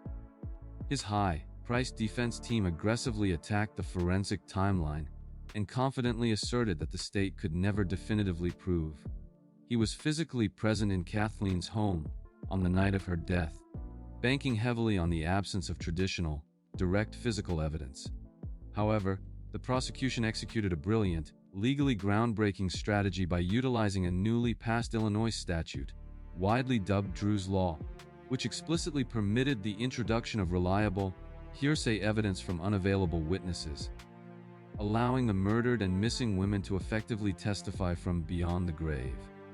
The turning point of the trial arrived when the judge allowed friends, family members, and a local pastor to take the stand and recount the terrifying, deeply specific statements both Kathleen and Stacy had made regarding Peterson's violent threats and his boastful claims that he could murder them and make it look like an accident. As these chilling, highly corroborated accounts of his systematic abuse and premeditated threats echoed through the silent courtroom, the arrogant facade of the veteran police officer began to visibly fracture, exposing the terrifying, deeply insecure predator hiding beneath the uniform. The jury watched intently as the prosecution meticulously connected his specialized police training, his unprecedented access to Kathleen's home, the violent struggle indicated by the second autopsy, and his own highly incriminating, boastful statements, building an insurmountable wall of guilt. The climax of the legal battle definitively proved that his specialized knowledge of crime scene manipulation and his arrogant reliance on the silence of his victims were completely overridden by the sheer, undeniable weight of the documented, systemic terror he had inflicted upon his wives. When the prosecution rested their case, the overwhelming accumulation of circumstantial facts and the devastating posthumous testimony of his victims left the defense scrambling, entirely unable to present a coherent, alternative narrative that accounted for his documented pattern of lethal control. The courtroom atmosphere shifted from a showcase for his arrogant posturing to a solemn theater of accountability, completely stripping away his lifelong illusion of intellectual and legal superiority. The legally binding resolution arrived when the jury, completely rejecting his theatrical, smug assertions of innocence, returned a definitive verdict of guilty for the first-degree murder of Kathleen Savio, successfully bringing down a man who had manipulated the justice system for over 3 decades. The infuriating smirk that had characterized his numerous television appearances permanently dissolved as the judge handed down a severe sentence of 38 years in a maximum security state penitentiary, formally stripping him of his badge, his pension, and his heavily abused authority. While the active investigation into the disappearance of Stacy Peterson remains technically open, with her body tragically never recovered, the Savio conviction ensured that her abuser would never again walk free to harm another vulnerable woman. Furthermore, in a stunning display of his unyielding, pathological narcissism, Peterson was later convicted of attempting to orchestrate a highly coordinated murder-for-hire plot from behind bars, seeking to assassinate the lead prosecutor who had successfully secured his conviction. This subsequent, incredibly brazen criminal act resulted in a lengthy trial that added an additional 40 years to his existing sentence, guaranteeing that he will draw his final breath within the sterile confines of a state prison cell. The deeply disturbing saga of Drew Peterson stands as a stark, documentary testament to the profound, systemic dangers that arise when individuals in positions of high municipal authority are allowed to operate without rigorous, independent oversight. It highlights how a predator can successfully weaponize their institutional power to completely conceal domestic atrocities, silencing victims and manipulating the very colleagues tasked with protecting the public. The cold, unyielding reality of his permanent confinement in a maximum security facility serves as a daily, inescapable reminder of his ultimate, spectacular failure, completely neutralizing a sociopath who falsely believed his badge granted him the absolute right to play God. His heavily documented, highly publicized downfall sets a grim, necessary precedent for understanding how the deeply ingrained structures of power and loyalty within law enforcement can be terrifyingly exploited, emphasizing the absolute necessity of rigorous, outside investigations in domestic violence cases involving police personnel. It is exactly this same chilling, deceptive arrogance, wherein a highly respected individual utilizes a prestigious, unimpeachable uniform to completely obscure a dark, escalating obsession that would later be witnessed in Canada,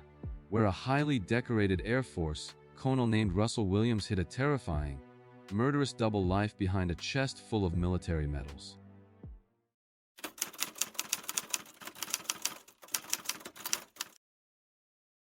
The prestigious, highly decorated military career of Colonel David Russell Williams represented the absolute pinnacle of success within the Canadian Armed Forces, establishing him as an individual of unimpeachable moral authority and supreme societal standing. As the commanding officer of Canadian Forces Base Trenton, the largest and most vital Air Force installation in the entire country, Williams held a position of immense logistical power and profound national trust, commanding thousands of personnel and overseeing critical global operations.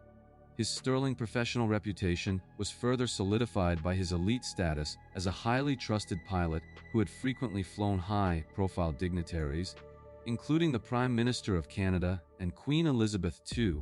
demonstrating a level of competence that placed him entirely above suspicion.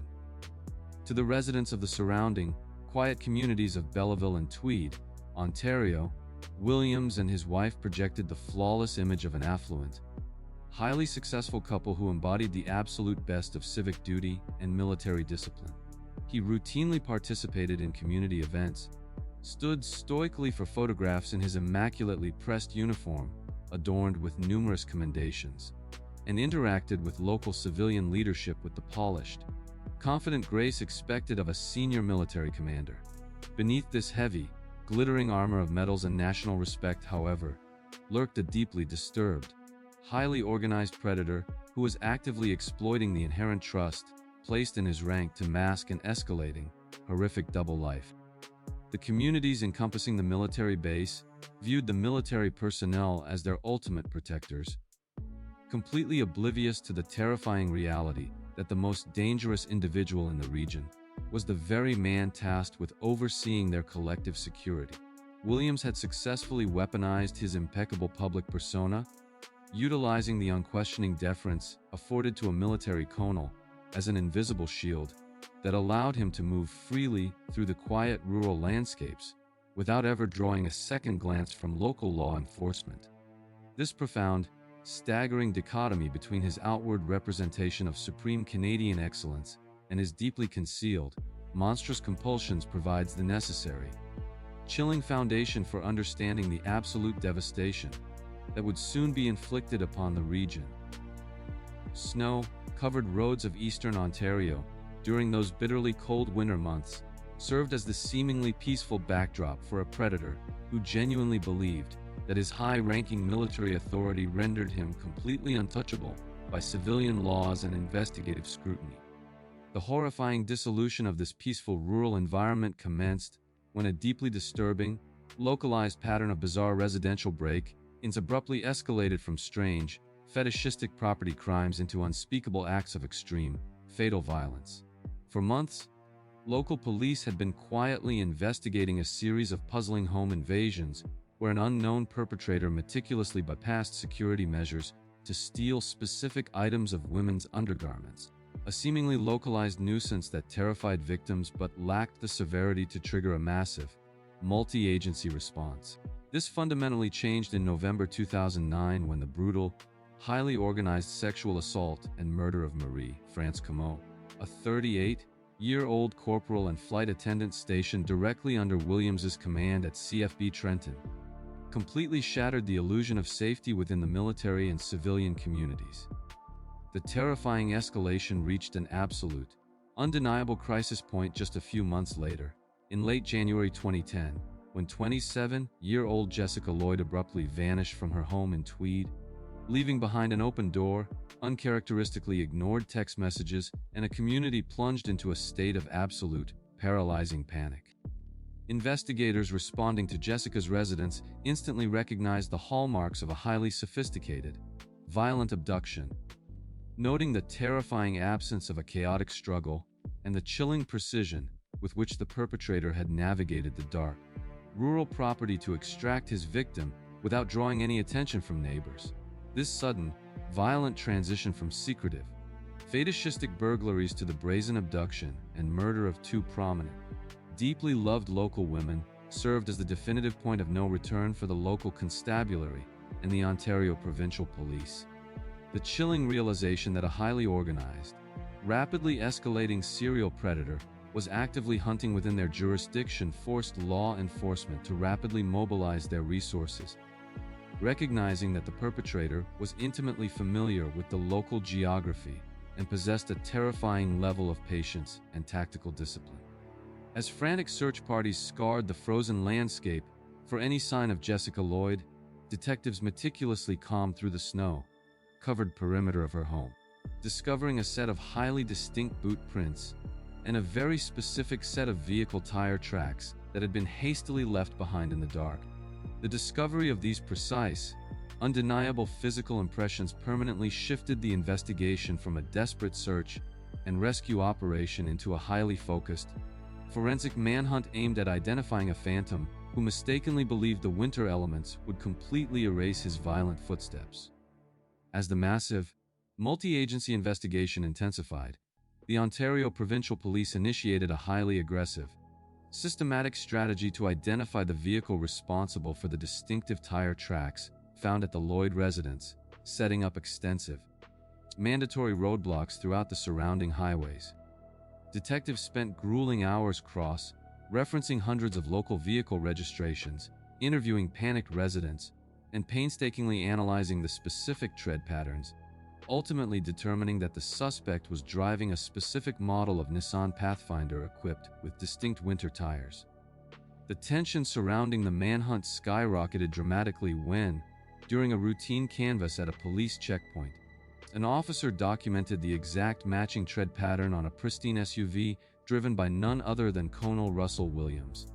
who casually identified himself and calmly answered the standard questions before driving away. This staggering, entirely unexpected intersection of physical evidence and high military authority sent immediate shockwaves through the investigative task force,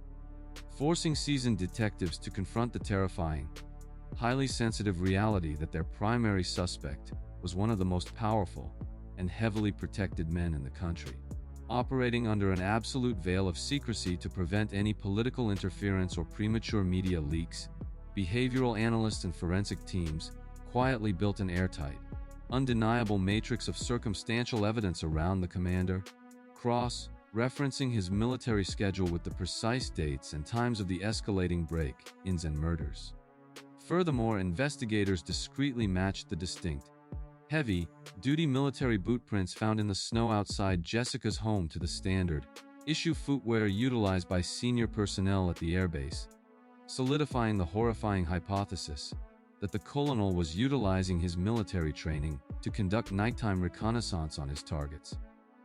Despite the staggering weight of the mounting evidence, Williams continued to report for duty at the base, maintaining his smug, arrogant facade of command, issuing orders to his subordinates, and even writing a formal, hypocritical letter of condolence to the family of Marie, France Comeau, fully believing his uniform shielded him from the quiet, closing net of the civilian police. The meticulous, highly calculated buildup of this forensic profile was an absolute masterclass in investigative patience. As detectives fundamentally understood that confronting an individual with such immense societal standing required a flawless, completely impenetrable wall of physical proof before an arrest could even be considered. Every single documented tire rotation, every matching boot impression,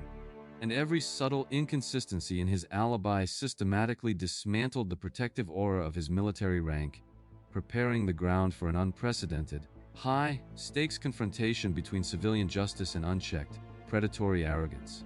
The absolute, legendary climax of this sprawling investigation occurred on February 7, 2010, inside a sterile, heavily monitored interview room, where Ontario Provincial Police Detective Jim Smith engaged Colonel Williams in what is now considered one of the most masterful, psychologically devastating interrogations in modern criminal history. Williams, who had voluntarily agreed to answer a few routine questions under the arrogant assumption that he could easily manipulate the civilian investigators with his polished, authoritative charm, initially sat with a relaxed, dominant posture, treating the entire process as a minor bureaucratic inconvenience. For hours, Detective Smith systematically, patiently, and without raising his voice, began to lay out the irrefutable mosaic of forensic evidence, gently presenting the photographs of the distinct tire tracks, the specialized boot prints, and the geographical data that placed Williams directly at the epicenter of the carnage. As Smith relentlessly tightened the psychological constraints, casually dismissing the Colonel's fabricated alibis, and smoothly countering every single manipulative deflection with hard, documented facts, the arrogant, commanding presence of the decorated military officer began to visibly, dramatically fracture before the hidden cameras. The defining moment of total collapse arrived when Smith subtly shifted the tone of the interrogation, clearly stating that the police had already secured search warrants for his residence and his vehicles, effectively communicating that the invisible shield of his military rank had been entirely obliterated by civilian law. In that precise, terrifying instant, the smug smirk completely vanished from Williams's face, his breathing became shallow, his confident posture crumbled into a defensive slump, and the horrifying realization that his decades of meticulous deception were overwashed completely over him. Realizing that his intellect and his uniform were utterly useless against the overwhelming weight of the forensic reality, the broken commander finally surrendered his arrogant fight,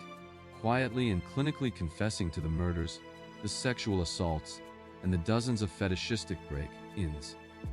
He proceeded to meticulously map out the locations of the hidden evidence, providing chilling, detailed accounts of his crimes, and ultimately directing the police to the exact,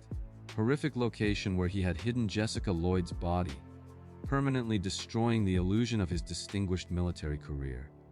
This grueling, hours-long battle of wits served as the definitive, undeniable climax, proving that the relentless application of objective, forensic truth can completely dismantle the psychological defenses of even the most powerful, arrogant, and deeply entrenched sociopaths. The immediate aftermath of the confession unleashed a tidal wave of revulsion and profound betrayal across the nation, as police executed search warrants on his properties and discovered a massive, horrifyingly organized collection of thousands of stolen undergarments, along with meticulously cataloged self-recorded videos of his unspeakable crimes.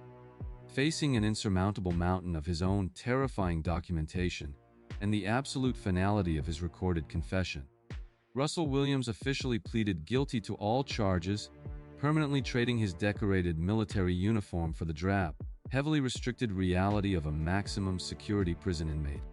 The presiding judge, expressing profound disgust at the depths of his depravity and the calculated betrayal of the public trust, handed down multiple, concurrent sentences of life in prison with no possibility of parole for a minimum of 25 years, ensuring he would never again walk as a free man. In a highly rare, unprecedented move of historical erasure, the Canadian Armed Forces officially stripped Williams of his rank, his commissions, and his numerous military medals,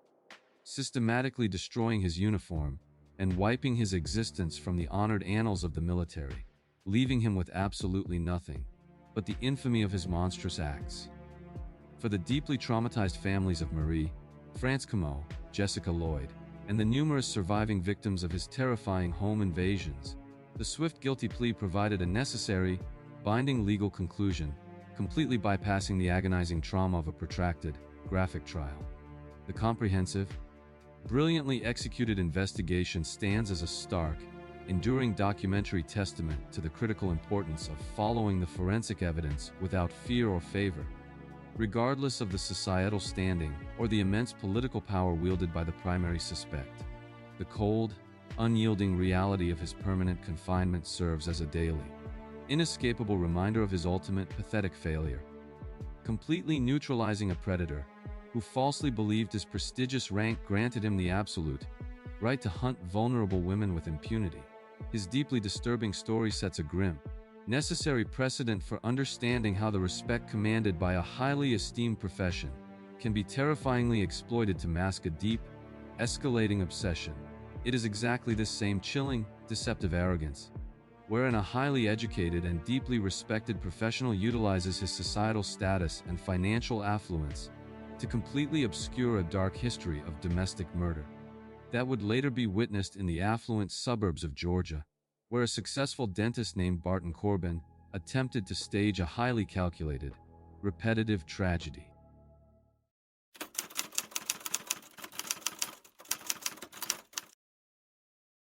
The deeply unsettling narrative of the Corbin household was firmly rooted in the affluent, meticulously manicured subdivisions of Sugar Hill, Georgia,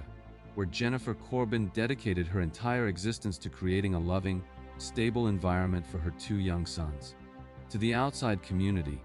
the marriage between Jennifer and her husband, Dr. Barton Corbin, a highly successful and prominent local dentist, appeared to be the absolute epitome of suburban success, characterized by extreme financial affluence, a sprawling luxury home, and active participation in local social circles. However, beneath this glittering, carefully curated facade of upper, middle-class perfection, Barton operated as a profoundly controlling, emotionally abusive narcissist who utilized his significant financial leverage to completely dominate his wife and systematically dictate every aspect of her daily life. As the oppressive weight of his constant surveillance and unyielding demands became entirely unbearable throughout 2004, Jennifer bravely initiated the incredibly difficult process of filing for divorce, desperate to extract herself and her children from his suffocating, toxic grip. In her desperate search for an emotional escape from her deteriorating marriage, she began seeking solace in the digital world, unknowingly engaging in a complex, virtual relationship that Barton would later ruthlessly attempt to weaponize against her character. Barton, whose entire public persona relied heavily on his status as a respected, elite medical professional, viewed her attempt to leave not as a heartbreaking personal failure,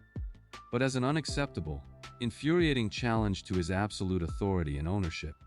He brazenly paraded his arrogance around their community, maintaining his lucrative dental practice and projecting an aura of supreme, unshakable confidence, firmly believing that his high socioeconomic status fundamentally insulated him from the standard consequences of his dark, domestic tyranny.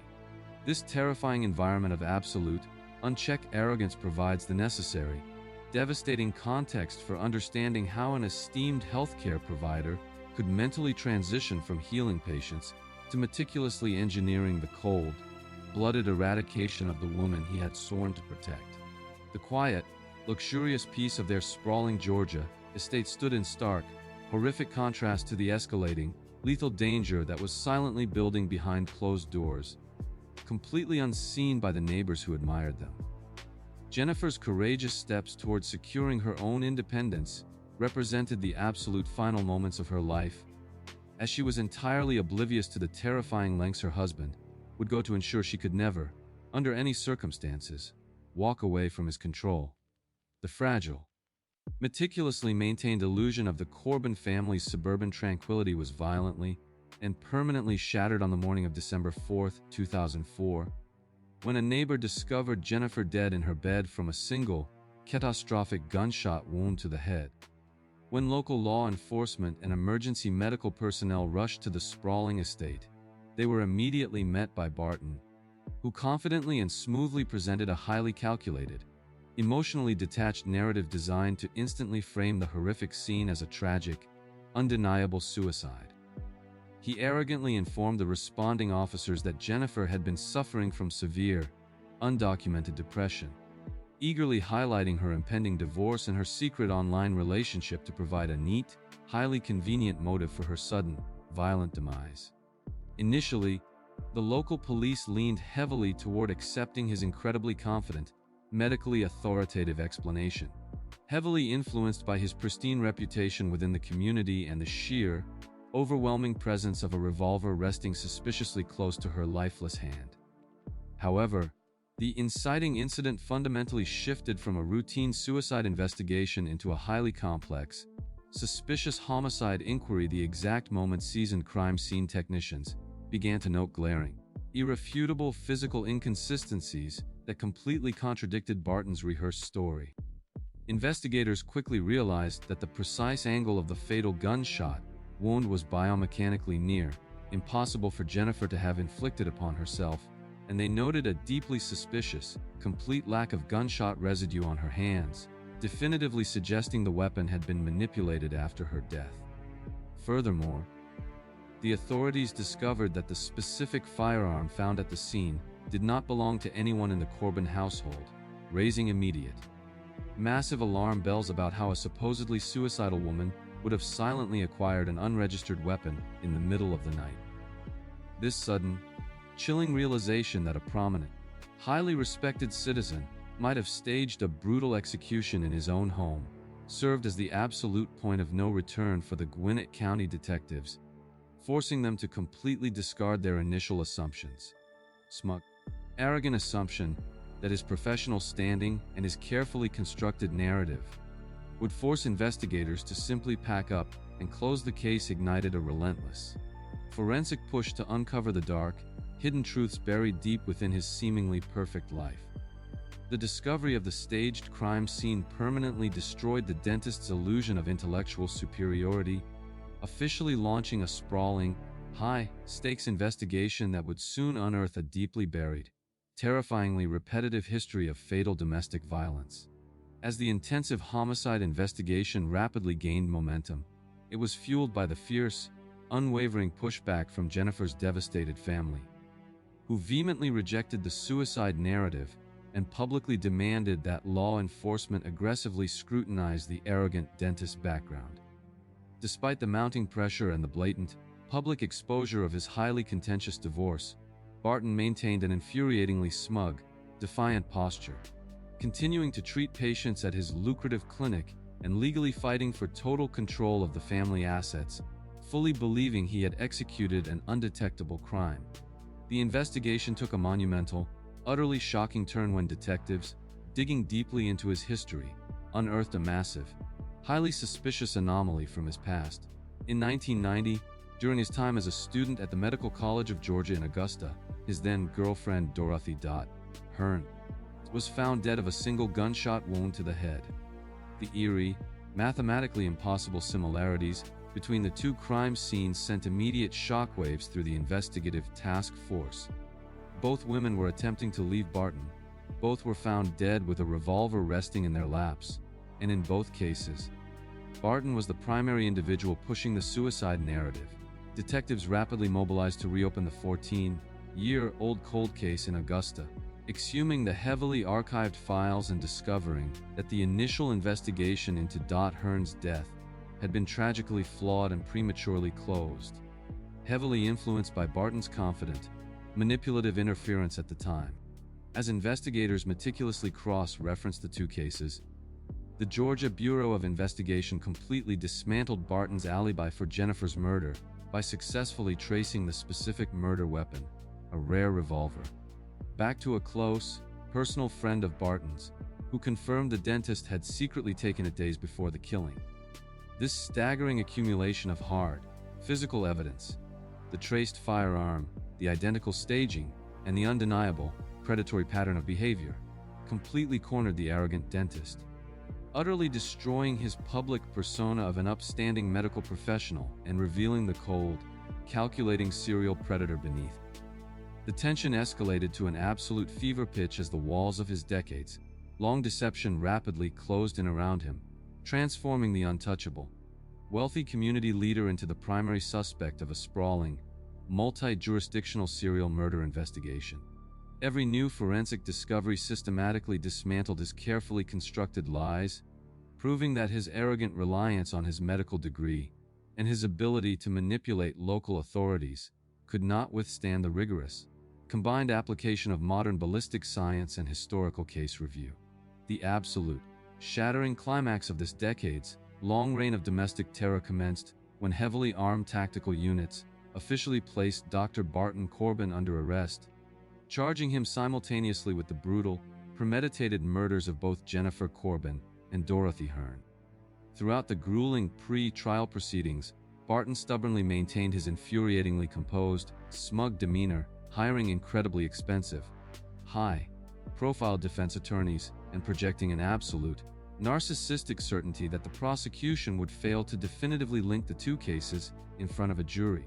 His central defense strategy heavily relied on isolating the two incidents, attempting to portray himself as the wildly unlucky victim of an incredible, tragic set of coincidences,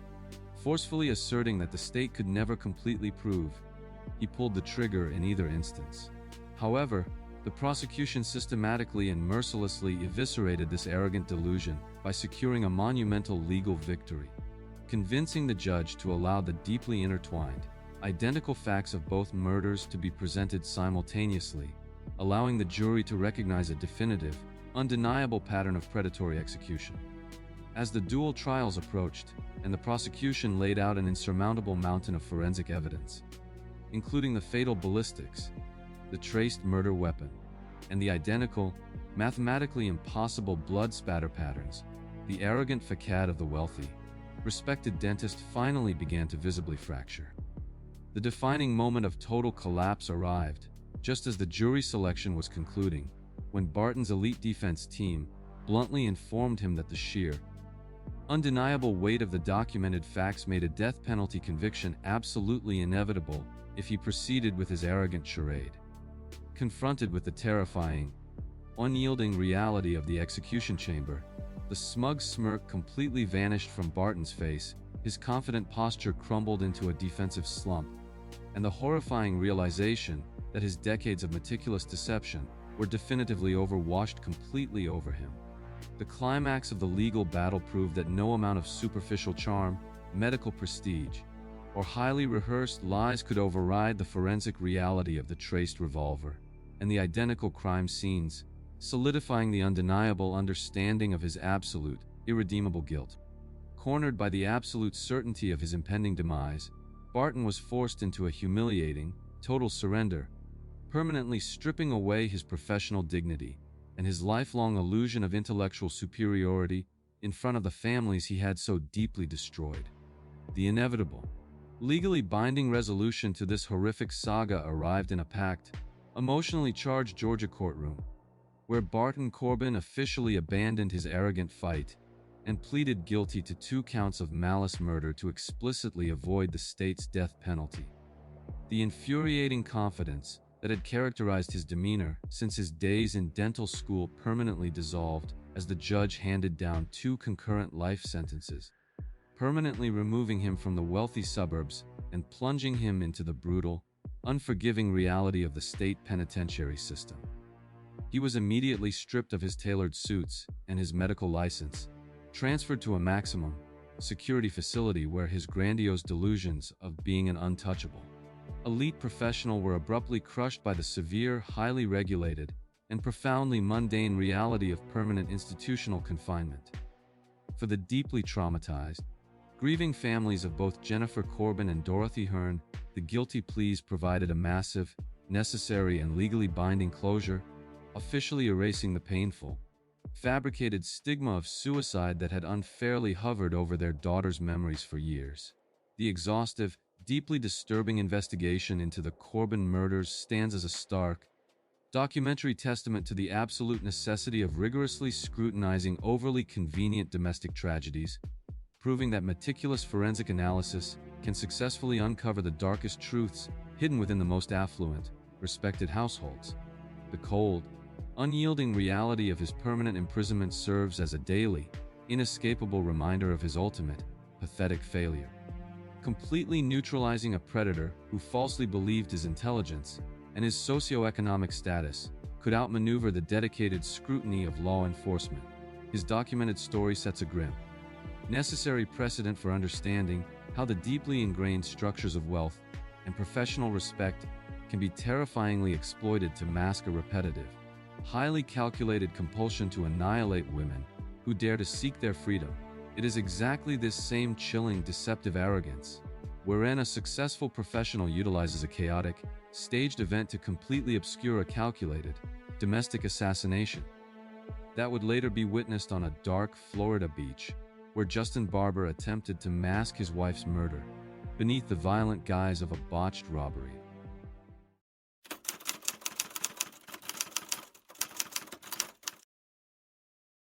The life of 27-year-old April Barber was fundamentally characterized by an exceptional, driving ambition and a brilliant financial acumen that had rapidly established her as a highly successful corporate professional in the competitive environment of Jacksonville, Florida. Originally from Oklahoma, April possessed a fierce intellect and a deeply grounded work ethic that completely eclipsed the professional trajectory of her husband, Justin Barber, creating an inherent, unspoken tension within the supposedly harmonious architecture of their young marriage. To their extended network of friends, family, and corporate colleagues, Justin and April projected the flawless, inviolable image of an upwardly mobile, deeply in love power couple who had just relocated to the Sunshine State to aggressively build their financial empire. However, beneath the polished, wealthy exterior of their suburban existence, Justin was harboring profound, corrosive resentments regarding his own professional inadequacies, actively seeking validation through a series of reckless, hidden extramarital affairs that fundamentally threatened the stability of their union. April remained tragically unaware of her husband's deep psychological betrayals and his escalating obsession with sudden wealth, viewing their relationship through the trusting lens of a dedicated partner who genuinely believed they were building a secure, lifelong foundation. As they approached their third wedding anniversary in August of 2002, Justin meticulously orchestrated what he presented as a highly romantic, celebratory evening, concluding with a moonlit stroll along the isolated, heavily wooded shores of the Guana River State Park beach. This specific remote location, virtually devoid of artificial lighting and entirely abandoned after dusk, seemed to perfectly encapsulate his outward persona of a spontaneous, loving husband seeking a quiet moment away from the demands of their corporate lives. The devastating, unseen reality of this anniversary excursion was that April embarked on the dark, sandy path believing it to be a joyous reaffirmation of their marital commitment, completely oblivious to the fact that she was being actively guided into a highly controlled, geographic kill zone. This carefully constructed facade of romantic devotion and suburban affluence serves as the necessary, chilling context for understanding the sheer magnitude of the betrayal, highlighting the terrifying vulnerability of a successful woman isolated by the man she most implicitly trusted.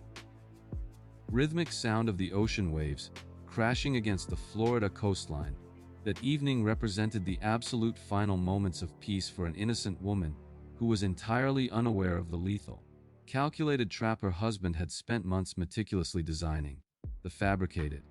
romantic tranquility of that anniversary walk was violently and permanently shattered shortly after 10 o'clock, when the couple allegedly encountered a mysterious,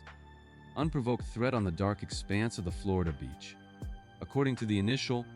highly rehearsed narrative provided by a bleeding Justin Barber to the panicked motorists, he eventually flagged down on the coastal highway. An unidentified assailant emerged from the shadows, demanded their money, and ruthlessly opened fire when they attempted to flee. Justin frantically informed the first responding officers that the mugger had immediately shot his beloved wife, and when he bravely attempted to intervene and protect her, the phantom assailant shot him 4 times across his shoulders, chest, and hands before vanishing back into the darkness.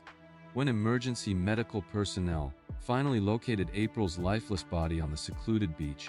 the inciting incident fundamentally shifted from a tragic, random robbery gone wrong to a matter of intense, immediate forensic scrutiny due to the glaring, irrefutable anomalies present at the crime scene. Investigators immediately noted that despite the alleged motive of a violent mugging, April was still wearing her expensive wedding ring. Her purse remained entirely untouched, and no valuable items of any kind had been removed from the immediate vicinity. Furthermore, seasoned homicide detectives were deeply troubled by the stark, terrifying contrast in the ballistic injuries April had suffered. A single, devastating, An instantly fatal gunshot wound directly to the face, a highly personal execution, style shot that completely defied the chaotic nature of a panicked robbery. Conversely, Justin's 4 gunshot wounds, while outwardly bloody and visually shocking, were miraculously superficial, managing to perfectly bypass every major artery organ and critical bone structure, a mathematical improbability that immediately suggested precise, self-inflicted targeting rather than a frantic struggle in the dark. As Justin lay in his hospital bed, projecting the carefully curated image of a devastated, heartbroken survivor who had heroically taken bullets for his wife, law enforcement officers were quietly securing his clothing and aggressively analyzing the suspicious blood spatter patterns. This sudden, chilling realization that a seemingly grieving widower might have meticulously staged his own shooting to mask a brutal execution served as the definitive point of no return for the St. Johns County detectives, instantly transforming him into their primary suspect. The sheer audacity of his fabricated narrative, delivered with a smug assumption that his physical wounds would permanently insulate him from suspicion, ignited a relentless, highly technical investigation aimed at exposing the cold, calculating predator hiding beneath the bandages. As the intense, multi-agency investigation rapidly accelerated, the St. Johns County Sheriff's Office systematically dismantled the elaborate, superficial fiction of Justin Barber's life, uncovering a chilling, undeniable pattern of financial greed and extreme digital premeditation that completely obliterated his grieving widower persona. Law enforcement agents quickly discovered through a series of aggressive subpoenas that Justin had secretly initiated and secured a staggering $2 million life insurance policy on April, just months prior to her death, establishing a massive, undeniable financial motive for her sudden assassination. Furthermore, investigators exposed the absolute collapse of his marital fidelity, documenting multiple, ongoing extramarital affairs that Justin was desperately trying to conceal, realizing that a divorce from his highly successful wife would effectively ruin his financial standing and his carefully curated social image. The investigation reached a critical, highly incriminating turning point when digital forensic experts executed a search warrant on Justin's workplace computer, recovering a sprawling, horrific history of Google searches that perfectly mapped out his calculated preparations for the staged robbery.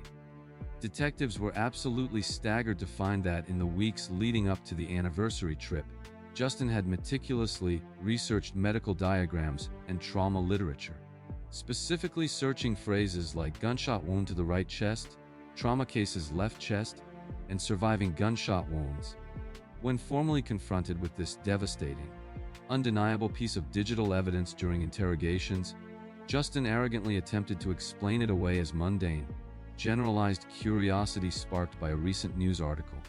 a blatant, desperate lie that entirely failed to mask the highly premeditated nature of his own injuries. Despite the mounting legal pressure, the glaring exposure of his financial motives, and the total collapse of his robbery narrative, Justin maintained a remarkably smug, defiant posture, firmly believing that without the murder weapon, which he had successfully hurled into the ocean, the state could never secure a conviction. He arrogantly hired a high-priced defense team and confidently engaged in pre-trial maneuvers, continuously projecting an aura of intellectual superiority and genuinely believing that his status as a wounded survivor would ultimately sway any potential jury in his favor. The staggering accumulation of circumstantial evidence, forensic digital mapping, and the blatant exposure of his absolute moral bankruptcy completely cornered the arrogant financial analyst, utterly destroying his public persona of a traumatized husband. Every single recovered search query and every exposed lie systematically built an insurmountable wall of guilt, proving that his arrogant reliance on his self-inflicted wounds could not withstand the rigorous, combined application of modern cyber forensics and determined police work. The ultimate climax of this agonizing, highly technical judicial process commenced in the summer of 2006 when Justin Barber was formally indicted and brought to trial, facing a highly publicized charge of first-degree murder for the premeditated assassination of his wife.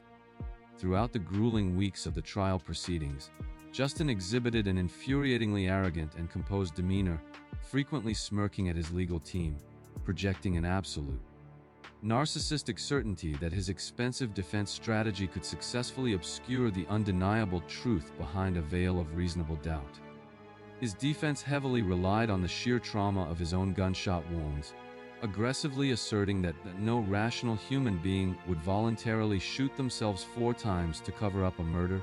completely underestimating the profound, pathological depths of Justin's greed and sociopathy. However, the state prosecution executed a brilliant, merciless strategy, utilizing expert medical testimony from trauma surgeons to conclusively prove that the angles and trajectories of Justin's wounds were entirely consistent with a right-handed individual aiming a weapon at their own non-lethal extremities. The most devastating, dramatically shifting moment of the entire trial occurred when the prosecution officially introduced the absolute final piece of recovered digital evidence, visually demonstrating to the jury the exact timeline of his actions on the day of the murder. Forensic analysts testified that just hours before he drove April to the dark, isolated beach, Justin had intentionally downloaded and listened to the Guns N' Roses song, Used to Love Her, a track whose lyrics explicitly detail murdering a complaining partner and burying her in the backyard. As this chilling, highly specific piece of behavioral evidence echoed through the silent courtroom, perfectly correlating with his medical searches and the massive insurance policy, the profound arrogance that had initially shielded Justin began to visibly and completely fracture.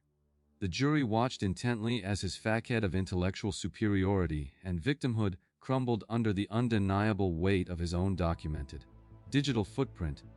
realizing that the man sitting before them was not a surviving hero, but a cold-blooded, highly calculated executioner who brutalized himself simply to cash a check.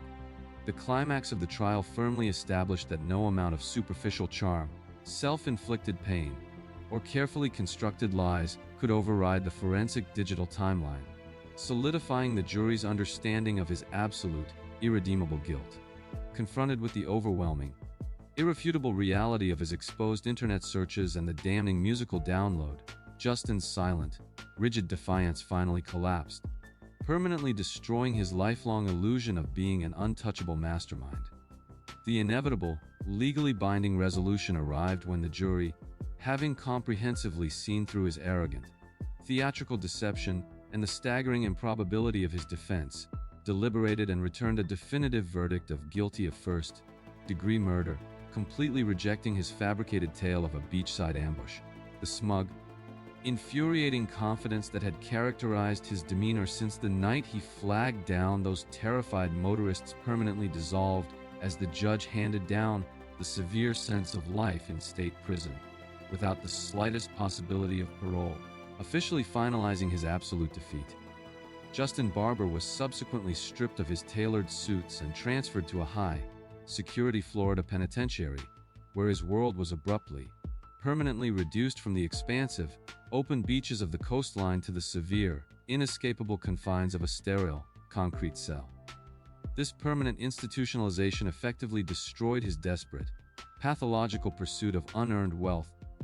guaranteeing that he would never touch a single cent of the massive life insurance payout he had so brutally orchestrated. For the surviving, deeply traumatized family members of April Barber, the guilty verdict provided a massive, necessary legal closure, firmly establishing on the public record that she was a brilliant, completely innocent victim of a highly sophisticated, financially motivated assassination by the man she loved. The exhaustive, multi-agency investigation into the Guana River State Park murder stands as a stark, documentary testament to the absolute necessity of rigorously scrutinizing the surviving spouses in staged crime scenes, proving that meticulous digital forensics can successfully uncover the darkest truths hidden within a hard drive. The cold, unyielding reality of his permanent confinement serves as a daily, inescapable reminder of his ultimate, pathetic failure. Completely neutralizing a predator who falsely believed his willingness to endure physical pain could effortlessly outmaneuver the dedicated scrutiny of law enforcement. His documented story sets a grim, necessary precedent for understanding the devastating consequences of extreme financial parasitism masked by romantic devotion. illustrating the profound danger that can lurk behind the most respectable, smiling facade. This specific brand of remorseless calculation, where a sudden, fatal tragedy is staged to eliminate a partner while attempting to secure an unearned financial windfall or absolute freedom, frequently relies on the perpetrator's arrogant assumption that emergency responders will accept their performative grief without question. It is exactly this same chilling, deceptive arrogance wherein a supposedly loving husband utilizes a private, secluded environment within the home to completely obscure a calculated domestic murder that would later be witnessed in the quiet suburbs of Ohio, where Ryan Widmer attempted to hide a brutal drowning behind a panicked emergency call.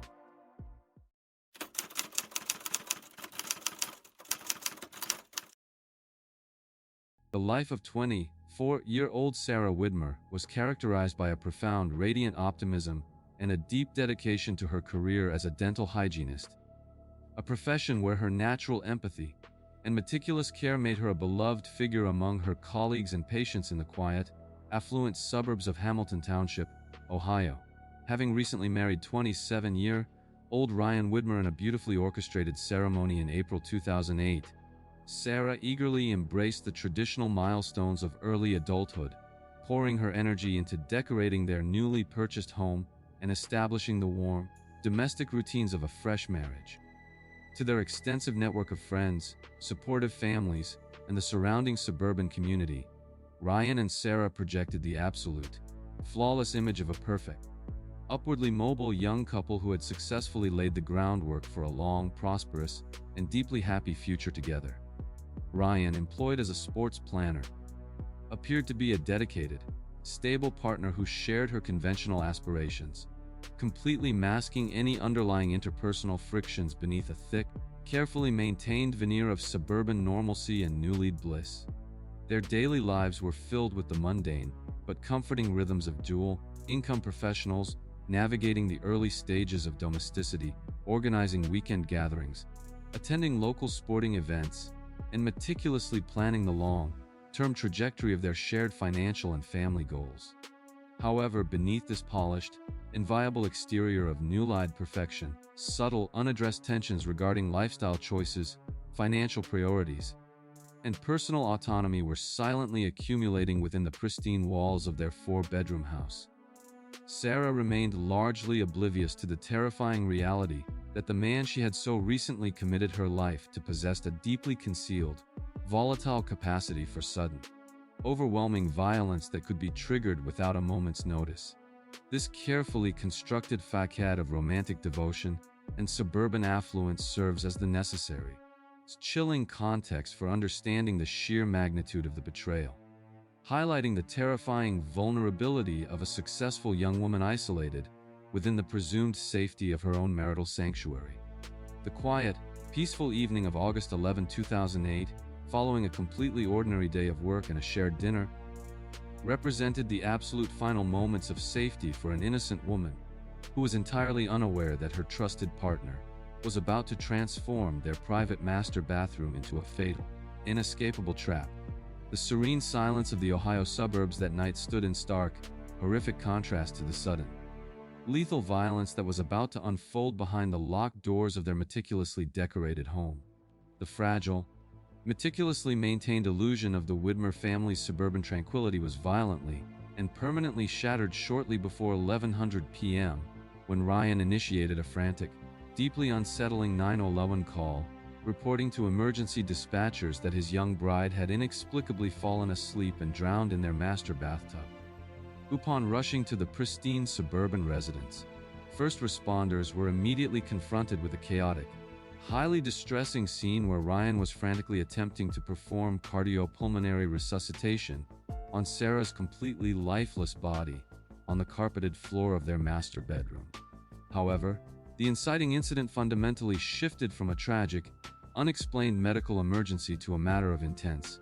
immediate forensic scrutiny due to the glaring,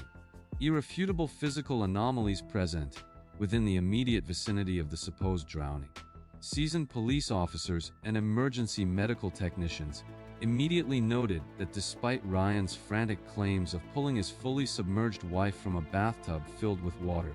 The surrounding bathroom floor, the bath mats, and Ryan's own physical person were inexplicably completely dry.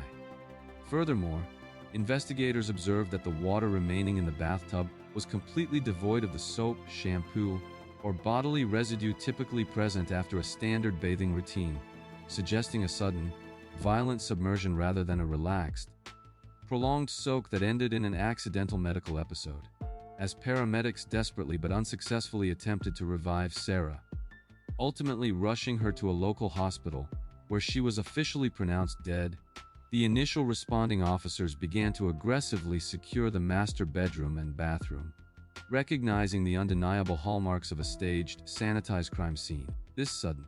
chilling realization that a seemingly grieving Newlide might have meticulously engineered a fatal drowning in his own home served as the definitive point of no return for the Warren County detectives, instantly transforming him from a traumatized survivor into the sole, primary suspect. The sheer audacity of his fabricated narrative, delivered with an escalating, performative panic that completely contradicted the dry, undisturbed physical environment of the bathroom, ignited a relentless, highly technical investigation aimed at exposing the cold, calculating predator hiding behind the frantic tears. The absolute lack of water displacement and the pristine condition of the surrounding area permanently destroyed the husband's illusion of a tragic, unforeseen accident, officially launching a sprawling high-stakes homicide inquiry that would dominate the Ohio judicial system for years. As the intense,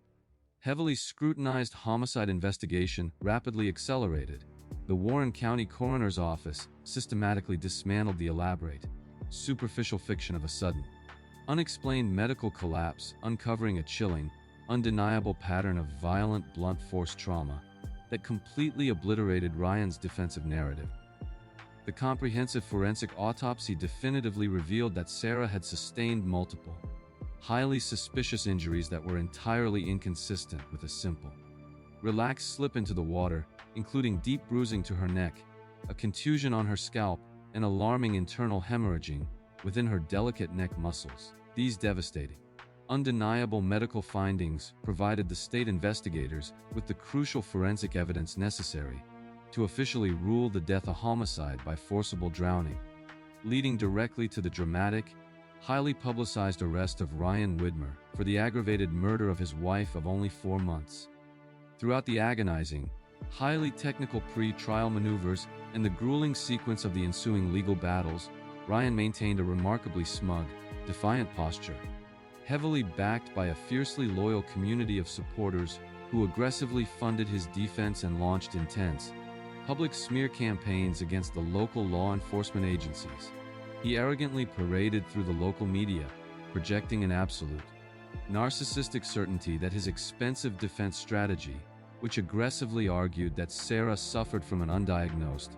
rare cardiovascular condition or a sudden neurological event that caused her to lose consciousness, would successfully obscure the undeniable truth.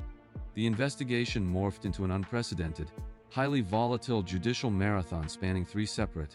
emotionally exhausting trials, driven largely by Ryan's astonishing,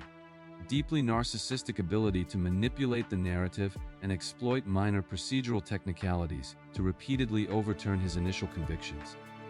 During these protracted legal proceedings, the prosecution meticulously presented the damning physical evidence, utilizing expert biomechanical testimony to conclusively prove that the specific pattern of bruising on Sarah's body could only be the result of a violent, downward physical struggle against a forceful, sustained submersion. Despite the staggering accumulation of medical evidence and the blatant, glaring physical contradictions of the dry bathroom scene, Ryan continued to confidently engage the cameras, continuously projecting an aura of intellectual superiority, and genuinely believing that his status as a grieving, unfairly persecuted widower would ultimately guarantee his absolute freedom. Every single recovered medical anomaly and every exposed lie systematically built an insurmountable wall of guilt, proving that his arrogant reliance on fabricated medical emergencies could not withstand the rigorous, combined application of modern forensic pathology and determined police work. The absolute, shattering climax of this agonizing, years-long judicial process commenced during the high-stakes, highly publicized proceedings of the third and final trial, where the prosecution aggressively consolidated their forensic evidence and forcefully cornered Ryan Widmer with the undeniable, documented reality of his actions. Throughout this grueling final showdown, Ryan continued to exhibit an infuriatingly arrogant and composed demeanor, frequently conferring with his legal team and projecting a steadfast, narcissistic certainty that the jury would once again be paralyzed by the highly technical, manufactured medical doubt introduced by his paid experts. However, the state prosecution executed a brilliant, merciless strategy utilizing independent, world-renowned forensic pathologists to conclusively completely dismantle the defense's desperate theories of an underlying medical condition, firmly establishing that Sarah was a perfectly healthy young woman whose life was violently extinguished by external, physical force. The most devastating, dramatically shifting moment of the entire third trial occurred when the prosecution methodically walked the jury through the terrifying, agonizing logistics of a forcible drowning, visually and scientifically demonstrating the intense, desperate physical struggle that fundamentally contradicted the pristine, undisturbed nature of the crime scene Ryan had presented. As the chilling, highly specific details of the blunt force trauma and the desperate fight for oxygen echoed through the silent courtroom, the profound arrogance that had initially shielded Ryan began to visibly and completely fracture under the overwhelming weight of the irrefutable, scientific truth. The jury watched intently as his facade of intellectual superiority and persecuted victimhood finally crumbled,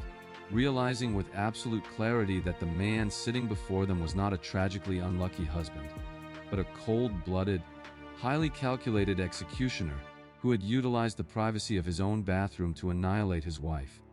The climax of this exhausting legal battle firmly established that no amount of superficial charm, expensive legal maneuvering, or carefully constructed medical lies could override the absolute, physical reality of the dry floor and the bruised neck, solidifying the jury's understanding of his undeniable guilt. Confronted with the overwhelming, irrefutable reality of the exposed forensic timelines and the damning medical testimony, Ryan's silent, rigid defiance finally collapsed, permanently destroying his lifelong, arrogant illusion of being an untouchable mastermind who could permanently outsmart the justice system.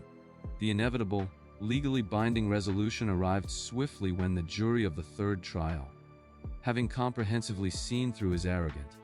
theatrical deception and the staggering improbability of his defense, deliberated with absolute certainty and returned a definitive verdict of guilty of murder. The smug,